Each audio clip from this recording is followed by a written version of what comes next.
All Karnataka state students association ಈ ಆಕ್ಸಾದ ಅಧ್ಯಕ್ಷರಾಗಿರುವಂತಹ ಸನ್ಮಾನ್ಯ ಕಾಂತಕುಮಾರ್ ಅವರು ಇವತ್ತು ನಮ್ಮ ಜೊತೆಗೆ ಸ್ಟುಡಿಯೋದಲ್ಲಿದ್ದಾರೆ. ಇಡೀ ದೇಶದಲ್ಲಿ ಅನ್ಎಂಪ್ಲಾಯ್ಮೆಂಟ್ ಇದೆ, ಬಟ್ ಕರ್ನಾಟಕದ ವಿದ್ಯಾರ್ಥಿಗಳ ಈ ಅವೇಕನಿಂಗ್ ಹಿಂದೆ ಏನಿದೆ? KS ಮೇನ್ಸ್ ಕ್ವಶನ್ ಪೇಪರ್ನ ಮನೆಗೆ ತೊಗೊಂಡೋಗಿ ಕ್ಯಾಂಡಿಡೇಟ್ ಕರ್ಕೊಂಬಂದು ಬರ್ಸಿ ಪಾಸ್ ಮಾಡಿರೋ ಉದಾಹರಣೆಗಳು ಇದಾವೆ ಸರ್. ಈ ಪ್ರತಿಭಟನೆಗಳ ಕೇಂದ್ರ ಸ್ಥಾನ ಧಾರವಾಡ ಯಾಕಾಯಿತು ಅಂತ? ಈ ಒಂದು ನಾರ್ತ್ ಕರ್ನಾಟಕದಲ್ಲಿ ಸರ್ ಬೇರೆ ಅಲ್ಲಿ ಅವ್ರು ಏನಕ್ಕೂ ಡಿಪೆಂಡ್ ಆಗಿಲ್ಲ ಸರ್. ಯಾಕೆಂದರೆ IT-BT ಕಂಪ್ನೀಸ್ ಇಲ್ಲ, ಇಂಡಸ್ಟ್ರೀಸ್ ಇಲ್ಲ. ಅವ್ರಿಗೆ ಒಂದು PC ಜಾಬ್ ಸಿಕ್ಕಿದ್ರೆ ಅವರೊಂಥರ UPSC ಎಕ್ಸಾಮ್ಸ್ ಕ್ಲಿಯರ್ ಮಾಡಿರೋ ಒಂದು ಲೆಕ್ಕ. ಹಾಗಾದ್ರೆ ವಿದ್ಯಾರ್ಥಿಗಳು ಮತ್ತು ಯುವಜನತೆ ನಮಗೆ ವೋಟ್ ಬ್ಯಾಂಕ್ ಅಂತ ಯಾರು ಕನ್ಸಿಡರೇ ಮಾಡಿಲ್ವಾ ಅನ್ನೋ ಪ್ರಶ್ನೆ ಬರುತ್ತೆ ಇಲ್ಲಿ. ಈ ಖಾಲಿ ಹುದ್ದೆಗಳು ಏನಿದಲ್ಲ ಸರ್, ಆ ಕೊಡೋ ಸ್ಯಾಲ್ರಿನ ಇವರು ಬೇರೆ ಇದಕ್ಕೆ ಯೂಸ್ ಮಾಡ್ಕೊತಿದ್ದಾರೆ. ಇವರು ಗ್ಯಾರಂಟೀಸ್ಗೆ ಇರ್ಬೋದು, ಇವ್ರ ಪರ್ಸ್ನಲ್ ಬೇರೆ ಬೇರೆ ವರ್ಕ್. ನೀವು ಫ್ರೀ ಬೀಸ್ ಕೊಡೋದಕ್ಕೋಸ್ಕರ ನಿಮ್ಮ ವೋಟ್ ಬ್ಯಾಂಕ್ಗೋಸ್ಕರ ಇಲ್ಲಿ ಯುವಕರ ಭವಿಷ್ಯ ಯಾಕೆ ಹಾಳು ಮಾಡ್ತೀರಾ? ನಮ್ಮ ರಾಜ್ಯ ಯಾಕೆ ಹಾಳು ಮಾಡ್ತೀರಾ? ನಮ್ಮ ರಾಜ್ಯದಲ್ಲಿ ಇವತ್ತು ಡೆವಲಪ್ಮೆಂಟ್ ಆಗ್ತಾ ಇಲ್ಲ ಸರ್. ಒಂದು ರೋಡ್ ಆಗ್ತಾ ಇಲ್ಲ, ಒಂದು ಚರಂಡಿ ಆಗ್ತಾ ಇಲ್ಲ, ಒಂದು ಹೊಸ ಬಿಲ್ಡಿಂಗ್ಸ್ ಆಗ್ತಾ ಇಲ್ಲ. ಇವ್ರು ಯಾವತ್ತೂ ಚೇಂಜ್ ಆಗಲ್ಲ. ಇವರು ಯೂತ್ನ ಒಂದು ಇವ್ರು ನಮಗೆ ವೋಟ್ ಹಾಕಿ ಇವರು ಡಿಸೈಡ್ ಮಾಡೋರು ಅಂತ ಕನ್ಸಿಡರೇ ಮಾಡೋದಿಲ್ಲ. ಅವ್ರಿಗೆ ಗೊತ್ತು ವೋಟ್ ಹಾಕದೆ 60-65% ಜನ ಯೂತ್ ವೋಟ್ ಸರಿಯಾಗಿ ಹಾಕಲ್ಲ. ಇವ್ರು ಡಿಸಿಷನ್ ಮೇಕರ್ಸೇ ಅಲ್ಲ ಇವರು. ಹಾಯ್ ಫ್ರೆಂಡ್ಸ್, ಮಸ್ತ್ ಮಗ ಚಾನಲ್ಗೆ ಸ್ವಾಗತ. ನಾನು ಅಮರ್ ಪ್ರಸಾದ್. ಕರ್ನಾಟಕದ ವಿದ್ಯಾರ್ಥಿಗಳು ಆಕ್ರೋಶಗೊಂಡಿದ್ದಾರೆ. ನಿಮಗದು ರಿಪೀಟೆಡ್ಲಿ ಕಾಣಿಸ್ತಾ ಇದೆ. ಕಳೆದ ಕೆಲ ತಿಂಗಳಿಂದ ನಡೀತಾ ಇರೋ ಬೆಳವಣಿಗೆಗಳು, ಹೊರಹೊಮ್ಮುತ್ತಿರೋ ಆಕ್ರೋಶ, ವಿಶೇಷವಾಗಿ ಧಾರವಾಡ ಅದರ ಕೇಂದ್ರ ಬಿಂದುವಾಗಿ ನೀವೆಲ್ಲ ನೋಡ್ತಾ ಇರ್ಬೋದು. ಈ ವಿದ್ಯಾರ್ಥಿಗಳ ಪ್ರತಿಭಟನೆಯಲ್ಲಿ ಉದ್ಯೋಗ ಕೊಡಿ ಅಂತ ಕೇಳ್ತಿದ್ದಾರೆ ಅವರು. ಈ ಆಕ್ರೋಶದಲ್ಲಿ AKSSA, all Karnataka state students association organising ರೋಲನ್ನು ನಿಭಾಯಿಸ್ತಾ ಇದೆ. ಈ ಆಕ್ಸಾದ ಅಧ್ಯಕ್ಷರಾಗಿರುವಂತಹ ಸನ್ಮಾನ್ಯ ಕಾಂತಕುಮಾರ್ ಅವರು ಇವತ್ತು ನಮ್ಮ ಜೊತೆಗೆ ಸ್ಟುಡಿಯೋದಲ್ಲಿದ್ದಾರೆ. ಚರ್ಚೆ ಮಾಡಬೇಕು, ಏನು ನಡೀತಾ ಇದೆ, ವಿದ್ಯಾರ್ಥಿಗಳು ಯಾಕೆ ಆಕ್ರೋಶಗೊಂಡಿದ್ದಾರೆ, ಇದಕ್ಕೆ ಪರಿಹಾರ ಏನು, ಅವ್ರಿಗೆ ಅನಿಸುತ್ತಾ ಇದಕ್ಕೊಂದು ಸೊಲ್ಯೂಷನ್ ಇದೆ ಅಂತ ಅನಿಸುತ್ತಾ? ಇದ್ದರೆ ಯಾವ ಥರ? ನಾವು ಕಾಂತಕುಮಾರ್ ಅವ್ರ ಹತ್ರ ಮಾತಾಡೋ ಮೂಲಕ ಫಸ್ಟಿಗೆ ಸ್ವಾಗತ ನಿಮಗೆ. ನಮಸ್ತೆ ಸರ್, ಹೇಗಿದ್ದೀರಿ? ತುಂಬ ಚೆನ್ನಾಗಿದ್ದೀನಿ ಸರ್. ಎಲ್ಲ ವಿದ್ಯಾರ್ಥಿಗಳ ಪರವಾಗಿ ನಿಮಗೆ ಒಂದು ಧನ್ಯವಾದ ತಿಳಿಸ್ಬೇಕು ಸರ್. ಯಾಕೆಂದರೆ ಇವತ್ತು ಎಸ್ಪೆಷಲಿ ಓದಂಥ ವಿದ್ಯಾರ್ಥಿಗಳಿಗೆ ಮತ್ತು ಯೂತ್ಸಿಗೆ ನೀವೊಂದು ಒಳ್ಳೆ ಕಂಟೆಂಟ್ ಕೊಡೋದ್ರ ಮುಖಾಂತರ ಯೂತ್ನ ಎಂಕರೇಜ್ ಮಾಡ್ತೀರಾ. ಅಂದರೆ ನಮ್ಮ ರಾಜ್ಯದಲ್ಲಿರ್ಬೋದು, ದೇಶದಲ್ಲಿರ್ಬೋದು, ಇಡೀ ಪ್ರಪಂಚದಲ್ಲಿ ಏನಾಗ್ತಾ ಇದೆ ಇವತ್ತಿನ ಪರಿಸ್ಥಿತಿಯಲ್ಲಿ ಯುವಕರಿಗೆ ನೀವು ಒಂಥರ ಮೋಟಿವೇಶನು ಮತ್ತು ಡೈಲಿ ಕಂಟೆಂಟ್ ಏನಿದೆ current affairs, most of the aspirants ನಿಮ್ಮ ಮಸ್ತ್ ಮಗ ಚಾನಲ್ನ ತುಂಬ ಚೆನ್ನಾಗಿ ಅವರು ಫಾಲೋ ಮಾಡ್ತಾರೆ ಸರ್ ಎಲ್ಲ. ಯಾಕೆಂದರೆ ಎಲ್ಲ ಕಂಪ್ಲೀಟ್ ಒಂದು ವಿಡಿಯೋ ನೋಡಿದ್ರೆ ನಿಮಗೆ ಕರೆಂಟ್ ಅಫೇರ್ಸ್ ತುಂಬ ಅನುಕೂಲ ಆಗುತ್ತೆ. ಅವರಿಗೆ ಎಸ್ಸೆ ಬರೆಯೋದ್ರಿಂದ ಇರ್ಬೋದು, ಎಕ್ಸಾಮ್ ಪರ್ಪಸ್ ಇರ್ಬೋದು. ಹಂಗಾಗಿ ತುಂಬ ಚೆನ್ನಾಗಿ ಒಳ್ಳೆ ಕಂಟೆಂಟ್ಸ್ ಇದೆ ಸರ್. ಹಂಗಾಗಿ ನಾನು ಎಲ್ಲ ವಿದ್ಯಾರ್ಥಿಗಳ ಪರವಾಗಿ ನಾನು ನಿಮಗೆ ಧನ್ಯವಾದ ಹೇಳ್ತೀನಿ ಸರ್. ಯಾಕೆಂದರೆ ನೀವು ಸಂಪೂರ್ಣವಾಗಿ ಪ್ರತಿ ಡೇ ನೀವು ಸ್ಟೂಡೆಂಟ್ಸ್ ಪರವಾಗಿ ಅನಿಸ್ಬಿಡುತ್ತೆ ಸರ್. ಒಂಥರ ಮಸ್ತ್ ಮಗ ಚಾನಲ್ಲು ಕಾಂಪಿಟೇಟಿವ್ ಆಸ್ಪಿರೆಂಟ್ಸ್ ಏನು ಓದ್ತಾ ಇದ್ದಾರೆ ಇವತ್ತು, ಅವರಿಗೆಲ್ಲರಿಗೂ ತುಂಬ ಅನುಕೂಲ ಆಗ್ತಾಯಿದೆ. ನೀವು ಇದೇ ರೀತಿ ಸ್ಟೂಡೆಂಟ್ಸ್ ಪರವಾಗಿ ಬೆಂಬಲವಾಗಿ ನಿಂತ್ಕೊಳ್ಳಿ ಸರ್. ಈ ರಾಜ್ಯಕ್ಕೆ, ನಮ್ಮ ದೇಶಕ್ಕೆ ನಿಮ್ಮ ಥರದವ್ರು ನಿಜವಾಗ್ಲೂ ಬೇಕು sir. Thank you Spoorthi. Okay, ವಿದ್ಯಾರ್ಥಿಗಳು ಥ್ಯಾಂಕ್ ಯು ಸೋ ಮಚ್. ನಮಗೂ ಇದಕ್ಕೆಲ್ಲದಕ್ಕೂ ಕೂಡ ನಿಮ್ಮ ಥ್ರೂ ವಿದ್ಯಾರ್ಥಿಗಳಿಗೆ ನಾನು ಧನ್ಯವಾದ ಹೇಳೋಕ್ಕೆ ಬಯಸ್ತೀನಿ. ಜೊತೆಗೆ ಈ ಪಾಡ್ಕಾಸ್ಟ್ನ ಉದ್ದೇಶ ಏನು ಅಂದರೆ ನಿಮ್ಮ ಥ್ರೂ ವಿದ್ಯಾರ್ಥಿಗಳ ಮನಸ್ಸಲ್ಲಿ ಏನಿದೆ ಅಂತ ತಿಳ್ಕೊಳ್ಳೋದು ಮುಖ್ಯವಾಗಿ. Correct sir. ಯಾಕೆ ಆಗ್ತಾ ಇದೆ? ಇಡೀ ದೇಶದಲ್ಲಿ ಅನ್ಎಂಪ್ಲಾಯ್ಮೆಂಟ್ ಇದೆ. ಇಡೀ ದೇಶದಲ್ಲಿ ಭಾರತ ಸರ್ಕಾರದ ಉದ್ಯೋಗಗಳು ಸೇರಿದ ಹಾಗೆ, ಸೆಂಟ್ರಲ್ ಗೌರ್ಮೆಂಟ್ ಜಾಬ್ ಸೇರಿದ ಹಾಗೆ ಎಲ್ಲ ರಾಜ್ಯಗಳಲ್ಲೂ ಭರ್ತಿ ಆಗ್ತಾ ಇಲ್ಲ ಉದ್ಯೋಗಗಳು. ಬಟ್ ಕರ್ನಾಟಕದ ವಿದ್ಯಾರ್ಥಿಗಳ ಈ ಅವೇಕನಿಂಗ್ ಹಿಂದೆ ಏನಿದೆ? ಯಾಕಂತ ಹೇಳಿದ್ರೆ ಇದು ಸಾಮಾನ್ಯ ಅಂತ ಅನ್ನಿಸ್ತಾ ಇಲ್ಲ. ಅದು ಧಾರವಾಡ ಕೇಂದ್ರ ಆಗ್ತಾ ಇದೆ. ಇದು ಎಲ್ಲದನ್ನು ಅರ್ಥ ಮಾಡ್ಕೋಬೇಕು ಅನ್ನೋ ಉದ್ದೇಶ. ಫಸ್ಟ್ ಹೇಳಿ, ನಿಮ್ಮ ಬಗ್ಗೆ ಸ್ವಲ್ಪ ಹೇಳಿ ನಮಗೆ. 32 ವರ್ಷದ ಯುವಕ ಕಾಂತಕುಮಾರ್ ಅವರು ಆಕ್ಸಾದ ಪ್ರೆಸಿಡೆಂಟ್ ಆಗಿದ್ದು ಹೇಗೆ? ಈ ಹೋರಾಟದೊಂದಿಗೆ ಸೇರಿಕೊಂಡಿದ್ದು ಹೇಗೆ? ಸರ್, ಆ್ಯಕ್ಚುಲಿ ನಾನು ಮೂಲಭೂತ ಒಂದು ಹಳ್ಳಿಯಿಂದ ಬಂದಿದ್ದಂಥದ್ದು. ಹಳ್ಳಿಯಿಂದ ಬಂದು ಇವತ್ತು ಹಳ್ಳಿ ಹೆಸರು ಎಲ್ಲಿ? ದೊಡ್ಡಬಳ್ಳಾಪುರ ಸರ್. ದೊಡ್ಡಬಳ್ಳಾಪುರ ಹತ್ರ ಒಂದು ಚಿಕ್ಕನಹಳ್ಳಿ ಅಂತೇಳಿ. ಓಕೆ. ಹಳ್ಳಿಯಿಂದ ನಾನು ಸುಮಾರು 20 ವರ್ಷ ಆಯಿತು ಸಿಟಿಗೆ ಬಂದು. ವಿದ್ಯಾಭ್ಯಾಸ ಎಲ್ಲ ನಾನು ಅಲ್ಲಿ 10th ಮುಗಿಸ್ಕೊಂಡಾದ್ಮೇಲೆ PUC, ಡಿಪ್ಲೊಮೊ ಮತ್ತು ಇಂಜಿನಿಯರಿಂಗು, ಸಿವಿಲ್ ಇಂಜಿನಿಯರಿಂಗ್ ಕಂಪ್ಲೀಟ್ ಮಾಡಿ ಒಂದು 5 years UPSC ಪ್ರಿಪೇರ್ ಆಗಿದೆ. ಓಕೆ. ಅದಾದಮೇಲೆ ನಾವು ಕಂಪ್ಲೀಟ್ ಮಾಡಿಕೊಂಡೆ. ಇದಂಗೆ ಬರ್ತಾ ಅಂದರೆ ವಿದ್ಯಾರ್ಥಿಗಳ ಪರವಾಗಿ ನಾನು UPSC ಪ್ರಿಪೇರ್ ಆಗಬೇಕಾದ್ರೆ ಸ್ಟೇಟ್ ಎಕ್ಸಾಮಲ್ಲಿ ಸಾಕಷ್ಟು ಕರಪ್ಷನ್ ಆಗ್ತಾಯಿತ್ತು. ನಾನು ಒಂದು first exams PWD AE exam ಬರೆದಿದ್ದೆ.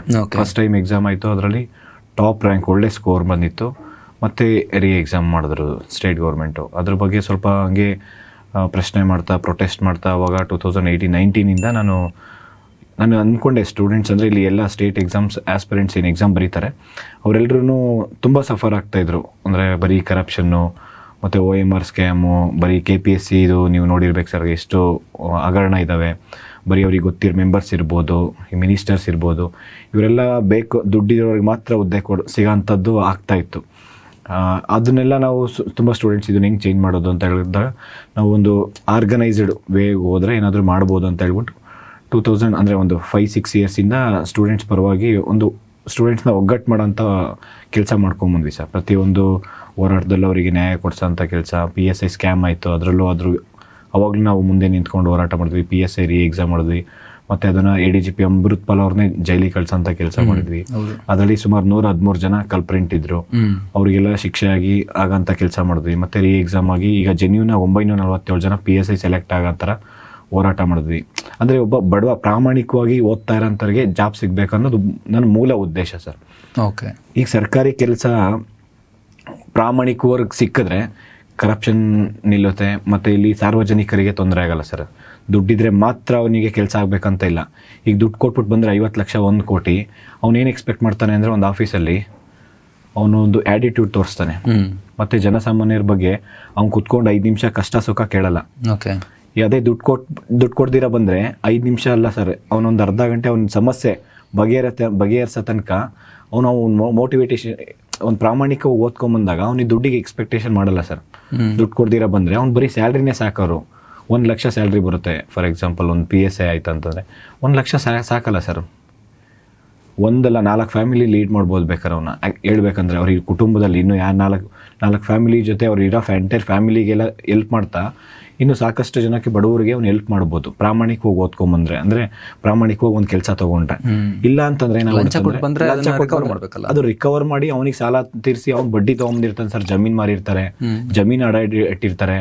ಇವತ್ತು ಪರಿಸ್ಥಿತಿ ಹೆಂಗಿತ್ತಂದರೆ ಸರ್, ಮುಂಚೆ ಲಿಸ್ಟಲ್ಲಿ ಬರೋ ತನಕ ಡಾಕ್ಯುಮೆಂಟ್ಸ್ ಎಲ್ಲ ಬ್ರೋಕರ್ ಹತ್ರ ಕೊಟ್ಟಿರ್ಬೇಕಾಯಿತು.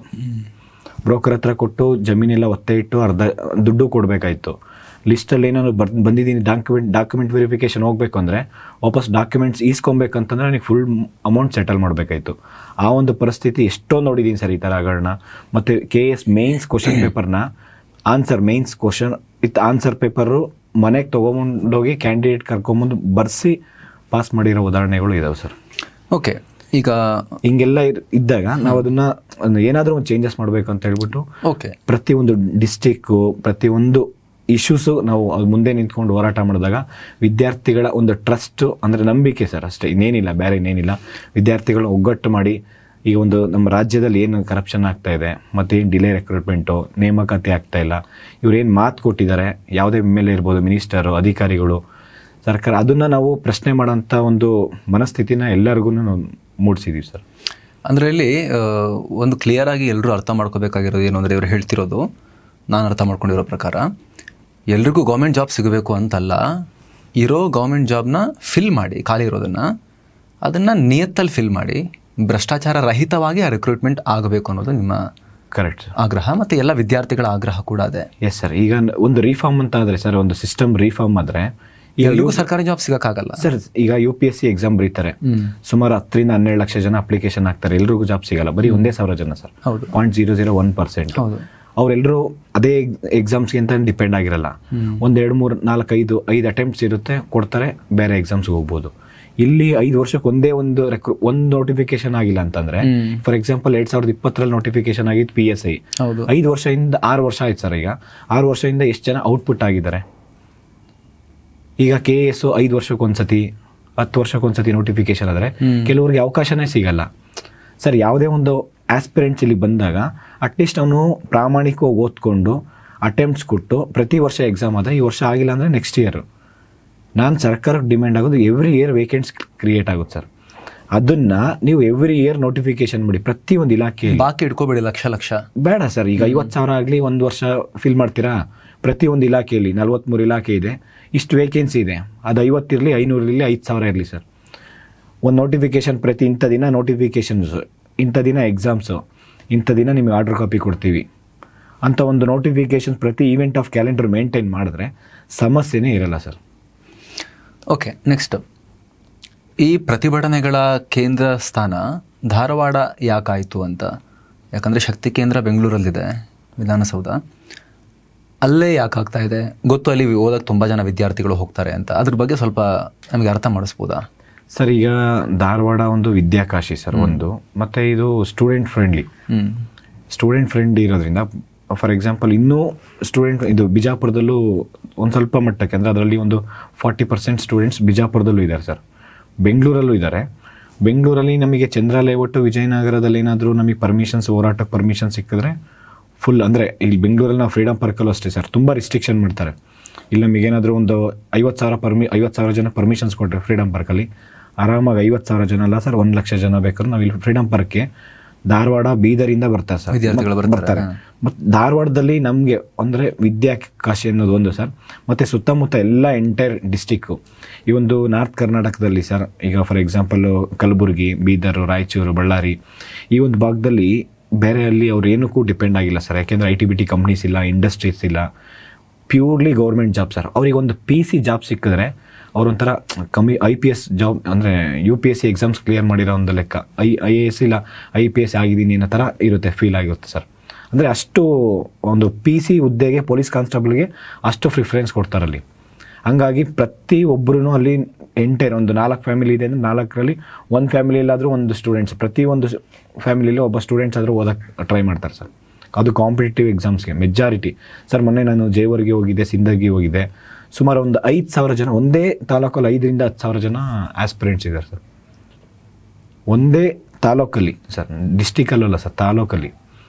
ಈ ಒಂದು ಜಾಸ್ತಿ ಮೇಯ್ನ್ಲಿ ಅವರು ಗೌರ್ಮೆಂಟ್ ಜಾಬ್ಗೆ, ನಾರ್ತ್ ಕರ್ನಾಟಕ ಅಂದರೆ ಮೆಜಾರಿಟಿ ಸ್ಟೂಡೆಂಟ್ಸ್ ಪಾಪ ಅಲ್ಲಿ ಗೌರ್ಮೆಂಟ್ ಒಂದು ಸರ್ಕಾರಿ ಕೆಲಸ ತೊಗೊಬೇಕು ಅನ್ನೋದೇ ಅವ್ರದ್ದು ಮೂಲ ಉದ್ದೇಶ ಇರುತ್ತೆ ಸರ್. ಈಗ ಇಮಿಡಿಯೇಟ್ ಕ್ವಶನಿಗೆ ನಾವು ಬಂದರೆ, ಈಗ ಆಗ್ತಿರೋ ಪ್ರತಿಭಟನೆಗಳ ಹಿಂದೆ ಇರೋದು ಖಾಲಿರೋ ಹುದ್ದೆಗಳನ್ನು ಇಮಿಡಿಯೇಟಾಗಿ ಭರ್ತಿ ಮಾಡಿ ಅಂತ. ಅಂದರೆ ವಿದ್ಯಾರ್ಥಿಗಳ ಮನಸ್ಸಲ್ಲೇನಿದೆ, ಅಷ್ಟು ಈಗ 2.5 ಲಕ್ಷಕ್ಕಿಂತ ಅಧಿಕ ಸ್ಟೇಟ್ ಗೌರ್ಮೆಂಟ್ನ ಜಾಬ್ಸ್ ಮತ್ತು ಯೂನಿವರ್ಸಿಟಿ ಮುನ್ಸಿಪಾಲಿಟೀಸ್ದೆಲ್ಲ ಸೇರಿದ್ರೆ 4 lakh, ಅದಷ್ಟು ಇಮಿಡಿಯೇಟ್ ರಿಕ್ರೂಟ್ ಮಾಡಿ ಅನ್ನೋದಾ, ಅಥವಾ ಹಂತವಾಗಿ ಅಟ್ಲೀಸ್ಟ್ 50,000 ಆ ಥರ ಮಾಡಿ ಅನ್ನೋದಾ?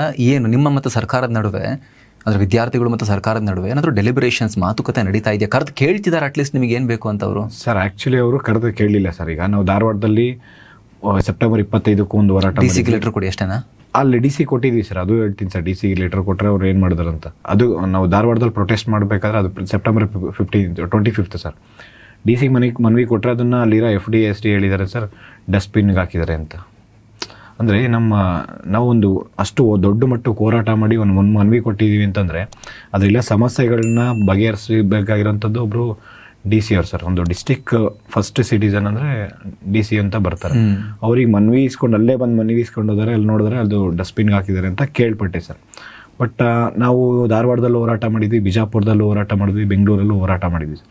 ಇಷ್ಟೆಲ್ಲ ಹೋರಾಟ ಮಾಡಿದ್ದಾದಮೇಲೆ ನಾವು ತಿರ್ಗಾ ಮತ್ತೆ ವಿಂಟರ್ ಸೆಕ್ಷನಲ್ಲಿ ಹೋರಾಟ ಮಾಡಬೇಕಂದ್ರೆ ಧಾರವಾಡದಲ್ಲಿ ಪರ್ಮಿಷನ್ಸ್ ಕೊಟ್ಟಿರಲಿಲ್ಲ ಸರ್. ನಾವು ಮತ್ತೆ ಕೋರ್ಟಿಗೆ ಹೋದ್ವಿ. ಕೋರ್ಟಲ್ಲಿ ಕನ್ಸಿಲೇಷನ್ ಆಯಿತು, ಅಂದರೆ ಗೌರ್ಮೆಂಟಿಗೂ ನಮಗೂ ಒಂದು ಕೋರ್ಟು ಆದೇಶ ಮಾಡಿದ್ದು, ಅವ್ರೇನು ಕೇಳ್ತಾರೆ ಕನ್ಸಿಲೇಷನ್, ಗೌರ್ಮೆಂಟ್ ಸಿದ್ದರಾಮಯ್ಯ ಅವರು ಭೇಟಿ ಮಾಡಿಸೋದಕ್ಕೆ ಅವಕಾಶ ಮಾಡಿಕೊಡ್ತೀನಿ ಅವ್ರು ಹೇಳಿದ್ದು ಸರ್. ಗೌರ್ಮೆಂಟು AG ಅವರು, AG ಕಮಿಷನರ್ ಸರ್ ಇರ್ಬೋದು, ಅಲ್ಲಿರೋ ಚೀಫ್ ಸೆಕ್ರೆಟರಿ ಅವರೆಲ್ಲ ಥರ ಡಿಸ್ಕಷನ್ ಮಾಡಿ ಅವರು CM ಸರ್ ಭೇಟಿ ಮಾಡೋದಕ್ಕೆ ಅವಕಾಶ ಮಾಡಿದ್ರು. ಇಲ್ಲಾಂದರೆ ಕೋರ್ಟು ಪ್ರೊಟೆಸ್ಟಿಗೆ ಪರ್ಮಿಷನ್ಸ್ ಕೊಡಿ, ಇಲ್ಲ ಎರಡರಲ್ಲಿ ಒಂದು ಮಾಡಿ ಅಂತ ಹೇಳಿದ್ರು. ಇವರು ಸಿದ್ದರಾಮಯ್ಯ ಸರ್ಗೆ ಭೇಟಿ ಮಾಡಿಸಿದ್ರೆ ನಾನು ಒಂದು ಸುಮಾರು 25 ಇಶ್ಯೂಸ್ ಇತ್ತು ಸರ್. ಸ್ಟೂಡೆಂಟ್ಸ್ ಪರವಾಗಿ ಏಜ್ ರಿಲ್ಯಾಕ್ಸೇಷನ್ ಕೊಟ್ಟಿರಲಿಲ್ಲ ಸರ್. ಅವಾಗ ಏಜ್ ರಿಲ್ಯಾಕ್ಸೇಷನ್ ಬಗ್ಗೆ ಮಾತಾಡಿದ್ವಿ. ಧಾರವಾಡದಲ್ಲಿ ತುಂಬ ಅಂದರೆ ಕ್ಯಾಂಟೀನ್ ಓಪನ್ ಮಾಡೋ ಥರ ಸರ್. ಈಗ ಅಲ್ಲಿ ಸುಮಾರು 80,000 to 1 ಲಕ್ಷ ಜನ, 80,000 to 1 ಲಕ್ಷ ಜನ ಆಸ್ಪಿರೆಂಟ್ಸ್ ಇದ್ದಾರೆ ಸರ್. ಅವ್ರ ಪರವಾಗಿ ಒಂದು ಕ್ಯಾಂಟೀನ್, ಒಂದು 5 ಕ್ಯಾಂಟೀನ್ ಕೇಳಿದ್ವಿ ಸರ್. ಮತ್ತು 5,000 ಜನ ಕುತ್ಕೊಳ್ಳೋದು, 1,000 ಜನ ಕುತ್ಕೊಳ್ಳೋದು, ಒಂದೊಂದು ಲೈಬ್ರರಿ, 5 ಲೈಬ್ರರಿ ಬೇಕಂತ ಕೇಳಿದ್ದೆ ಸರ್. ಅದಾದಮೇಲೆ ಲೈಬ್ರರಿಗಳು ಸಿಕ್ಕಾಪಟ್ಟೆ ಫೀಸ್ ಇರುತ್ತಾ? ಅಲ್ಲಿ 600 ರೂಪಾಯಿ 700 ರೂಪಾಯಿ ಫೀಸ್ ಇರುತ್ತೆ ಸರ್. ಎಷ್ಟು ದಿನಕ್ಕೆ? ಅದು ಯಾವ ಥರ? 1 ತಿಂಗಳಿಗೆ ಸರ್. ಓಕೆ. ಇಲ್ಲಿ ಬೆಂಗಳೂರಲ್ಲೆಲ್ಲ 2,000 ಫೀಸ್ ಇದೆ ಸರ್. ಸರ್ಕಾರಿ ಲೈಬ್ರರಿಗಳು ಬುಕ್ಸ್ ಸಾಕಾಗಲ್ವಾ? ಹೇಗೆ ಅದು? ಸರ್ಕಾರಿ ಲೈಬ್ರರಿನೇ ಇಲ್ಲ ಸರ್ ಅಲ್ಲಿ. ಈಗ 1 ಲಕ್ಷ ಜನ ಅಲ್ಲಿ ಆಸ್ಪಿರೆಂಟ್ ಇದ್ದಾರೆ ಅಂತಂದರೆ ಕೋಚಿಂಗ್ ತೊಗೊತಾರೆ ಮತ್ತು ಅದು ಪ್ರೈವೇಟ್ ಲೈಬ್ರರಿಗೆ ಹೋಗ್ತಾರೆ. ಎಲ್ಲಿ ಸ್ಟೂಡೆಂಟ್ಸ್ ಇದ್ದಾರೆ ಕಲ್ಯಾಣ ನಗರ, ಶ್ರೀನಗರ, ಸಪ್ತಾಪುರಭಾವಿ, ಜಯನಗರ ಈ ಒಂದು ಏರಿಯಾದಲ್ಲೆಲ್ಲ ಸ್ವಲ್ಪ ಅಂದರೆ ಕ್ಯಾಂಟೀನು ಮತ್ತು ಲೈಬ್ರರಿಗೆ ತುಂಬ ಪ್ರಿಫರೆನ್ಸ್ ಕೊಡಿ.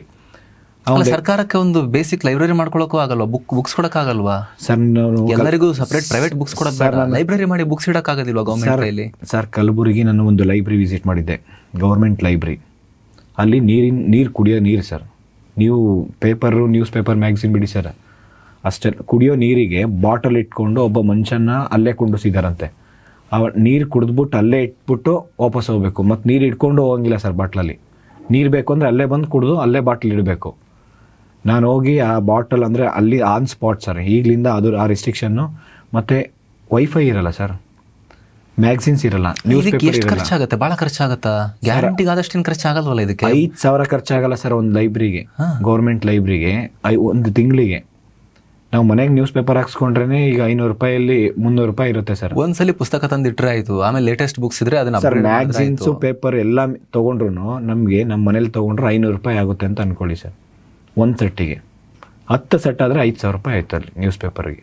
News paper including magazine. 10 magazines, 10 news paper, 1-2 internet connection, fast connection, wifi ಒಂದಿದ್ರು ಸಾಕು ಸರ್. ಒಂದು ಸ್ವಲ್ಪ ಸ್ಪೀಡಾಗಿ ಏನಾದರೂ ತೊಗೊಂಡು ಇದು ಮಾಡಿದ್ರೆ ಅದನ್ನು ಜಾಸ್ತಿ ಅಂದರೆ ಒಂದು 3,000 5,000 ಮ್ಯಾಕ್ಸಿಮಮ್ ಬರುತ್ತೆ ಸರ್ ಬಿಲ್ಲು.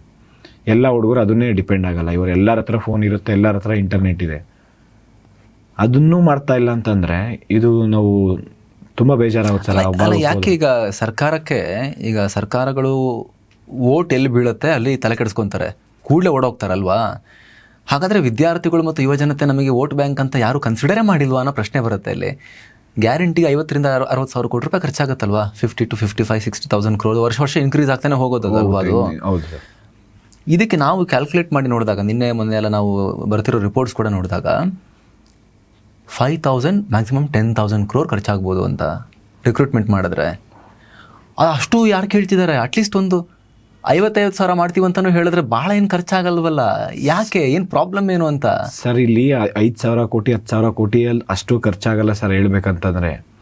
ಯಾಕೆ ಅಂತಂದರೆ ಈಗ ಆಲ್ರೆಡಿ ಸ್ಯಾಲ್ರಿ ಕೊಡ್ತಾ ಇರ್ತಾರೆ ಸರ್. ಈಗ ಒಬ್ಬ ಎಂಪ್ಲಾಯಿಗೆ ಅವ್ನು ರಿಟೈರ್ಮೆಂಟ್ ಆಗ್ತಾರೆ, ಅವ್ನ ಸ್ಯಾಲ್ರಿ ಫಿಲ್ ಮಾಡ್ತಿರಲ್ಲ, ಅವನಿಗೆ ಕೊಡ್ತಾರೆ ಅಷ್ಟೇ ಸರ್.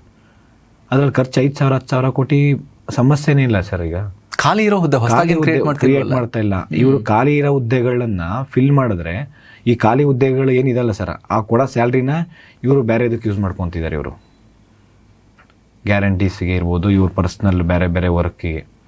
ಸರ್ ಗ್ಯಾರಂಟೀಸ್ ಯಾರು ಅಷ್ಟು ಜನಕ್ಕೆ? ಈಗ ಅವ್ನು ಶ್ರೀಮಂತ ಇರ್ತಾನೆ, ಅವ್ನು ಶ್ರೀಮಂತಗೆ ಏನು ಬೇಕಾಯ್ತು ಸರ್. ನಾನೇ ಒಬ್ಬರು ಕೇಳಿದ್ದೆ ಸರ್, ಒಂದು ಪೊಲೀಸ್ ಆಫೀಸರ್ ಇದ್ರು ಪಾಪ, ಅವರು KSRTC ಬಸ್ಸಲ್ಲಿ ಹೋಗ್ತಿದ್ದಾರಂತೆ. ಅವರು 15,000 20,000 ಸ್ಯಾಲ್ರಿ ಹಾಕ್ಕೊಂಡಿದ್ದಾರೆ, ಇದು ಸ್ಯಾರಿ ಉಟ್ಕೊಂಡಿದ್ದಾರಂತೆ ಸರ್. 500 ರೂಪಾಯಿ ಫ್ರೀ ಇಲ್ಲಿಂದ ಧರ್ಮಸ್ಥಳಕ್ಕೆ 500 ರೂಪಾಯಿ ಟಿಕೆಟ್ ಇರುತ್ತೆ ಸರ್. ಅದಕ್ಕೆ 500 ರೂಪಾಯಿ ಗೌರ್ಮೆಂಟ್ ಬಸ್ ಉಳಿಸ್ಬೇಕಂದ್ಬಿಟ್ಟು ಅವ್ರನ್ನ ಹೆಣ್ಮಕ್ಳನ್ನ ಅದ್ರಲ್ಲಿ KSRTC ಬಸ್ಸಲ್ಲಿ ಬಂದಿದ್ದಾರಂತೆ, ಫ್ರೀ ಇದೆ ಅಂತ ಹೇಳ್ಬಿಟ್ಟು.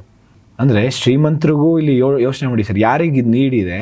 ನಿಜ, ಈಗ ಸರ್ಕಾರಿ ಯೋಜನೆಗಳು ಬೇಕು. ನಾವು ಕೂಡ ಡೇ 1 ಇದು ಸರ್ಕಾರ ಬಂದಲ್ಲಿಂದ ಅದನ್ನೇ ಹೇಳ್ತಿರೋದು. ಸೊಸೈಟಿಯಲ್ಲಿ ಎಲ್ಲ ಬೆರಳುಗಳು ಹೇಗೆ ಸೇಮ್ ಇಲ್ವೋ, ಸಹಾಯದ ಅವಶ್ಯಕತೆ ಇರುವಂತಹ ನಮ್ಮ ಜನರಿದ್ದಾರೆ ಸರ್, ಅವರಿಗೆ ಹೆಲ್ಪ್ ಬೇಕು.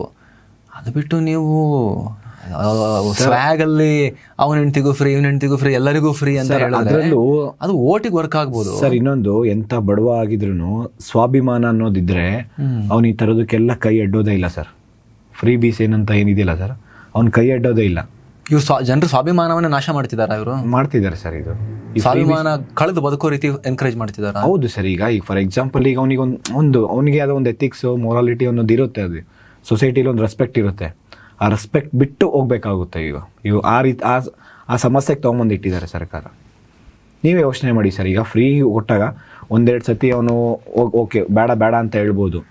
ಇದು ಎಲ್ಲರೂ ತೊಗೊತಾ ಇದ್ದಾರೆ, ನಾನು ತೊಗೊಳೋಣ ಅನ್ನೋ ಥರ ಅವ್ನು ರೆಸ್ಪೆಕ್ಟ್ ಬಿಟ್ಟು ಅವ್ನು ತೊಗೊಳೋ ಪರಿಸ್ಥಿತಿ ಬಂದ್ಬಿಟ್ಟಿದೆ. ಈಗ ಅವ್ನು ಎಷ್ಟೇ ಇದ್ರು ಜೋಬಲ್ಲಿ ಇದು ಇದ್ರೆ ಇನ್ನೂ ನೆಕ್ಸ್ಟ್ ಬೇರೆ ಯಾವುದೋ ಕಾರಣ ಯೂಸ್ ಮಾಡೋಣ ಅನ್ನೋ ಪರಿಸ್ಥಿತಿಗೆ ಸರ್ಕಾರ ಅವ್ರ ಮೈಂಡ್ ಸೆಟ್ ಚೇಂಜ್ ಮಾಡ್ತಾ ಇದೆ. ಇಲ್ಲಿ ಅವ್ರಿಗೆಲ್ಲ ಫ್ರೀ ಮಾಡ್ತಾ ಇರೋದ್ರಿಂದ ಇಲ್ಲಿ ಇಷ್ಟೆಲ್ಲ ತೊಂದರೆ ಆಗ್ತಾ ಇದೆ ಸರ್. ಈಗ ಇಮ್ಮಿಡಿಯೇಟ್ಲಿ ಏನು ಆಗ್ರಹ ವಿದ್ಯಾರ್ಥಿಗಳದ್ದು? ಈ ಕ್ಷಣಕ್ಕೆ ಏನಾಗಬೇಕು ಅಂತ ಕೇಳ್ತಾ ಇದ್ದೀರಿ ಸರ್? ಈಗ ಫೈನಾನ್ಷಿಯಲ್ ಡಿಪಾರ್ಟ್ಮೆಂಟಿಂದ 56,000 ಪೋಸ್ಟಿಗೆ ಆಲ್ರೆಡಿ ಫೈನಾನ್ಷಿಯಲ್ ಡಿಪಾರ್ಟ್ಮೆಂಟಿಂದ ಅಪ್ರೂವಲ್ ಸಿಕ್ಕಿದೆ ಸರ್. ಇನ್ನೂ 50,000 ನೀವು ಅಪ್ರೂವಲ್ ಕೊಡಿ. ಈಗ ಮಾನ್ಯ ಮುಖ್ಯಮಂತ್ರಿ ಸಿದ್ದರಾಮಯ್ಯ ಸರೇ ಫೈನಾನ್ಷಿಯಲ್ ಡಿಪಾರ್ಟ್ಮೆಂಟ್ ಹೆಡ್, ಅವ್ರು ಇನ್ನೂ 50,000 ಫಿಲ್ ಮಾಡಲಿ. 1 ಲಕ್ಷ ಅವ್ರು ಹೇಳಿದ್ರಲ್ಲ ಸರ್. ಈಗ ನಮ್ಮ ಡಿಮ್ಯಾಂಡ್ ಒಂದೇ ಸರ್, ಏನಿಲ್ಲ. 3 ವರ್ಷ ಮುಂಚೆ ಅವ್ರ ಪ್ರಣಾಳಿಕೆಯಲ್ಲಿ ಏನು ಹೇಳಿದರು, ಜಾಬ್ ಸರ್, ಈಗ ಮೊನ್ನೆ ಸುಪ್ರೀಂ ಕೋರ್ಟ್ ಕೂಡ ಚೀಮಾರಿ ಹಾಕಿದೆ.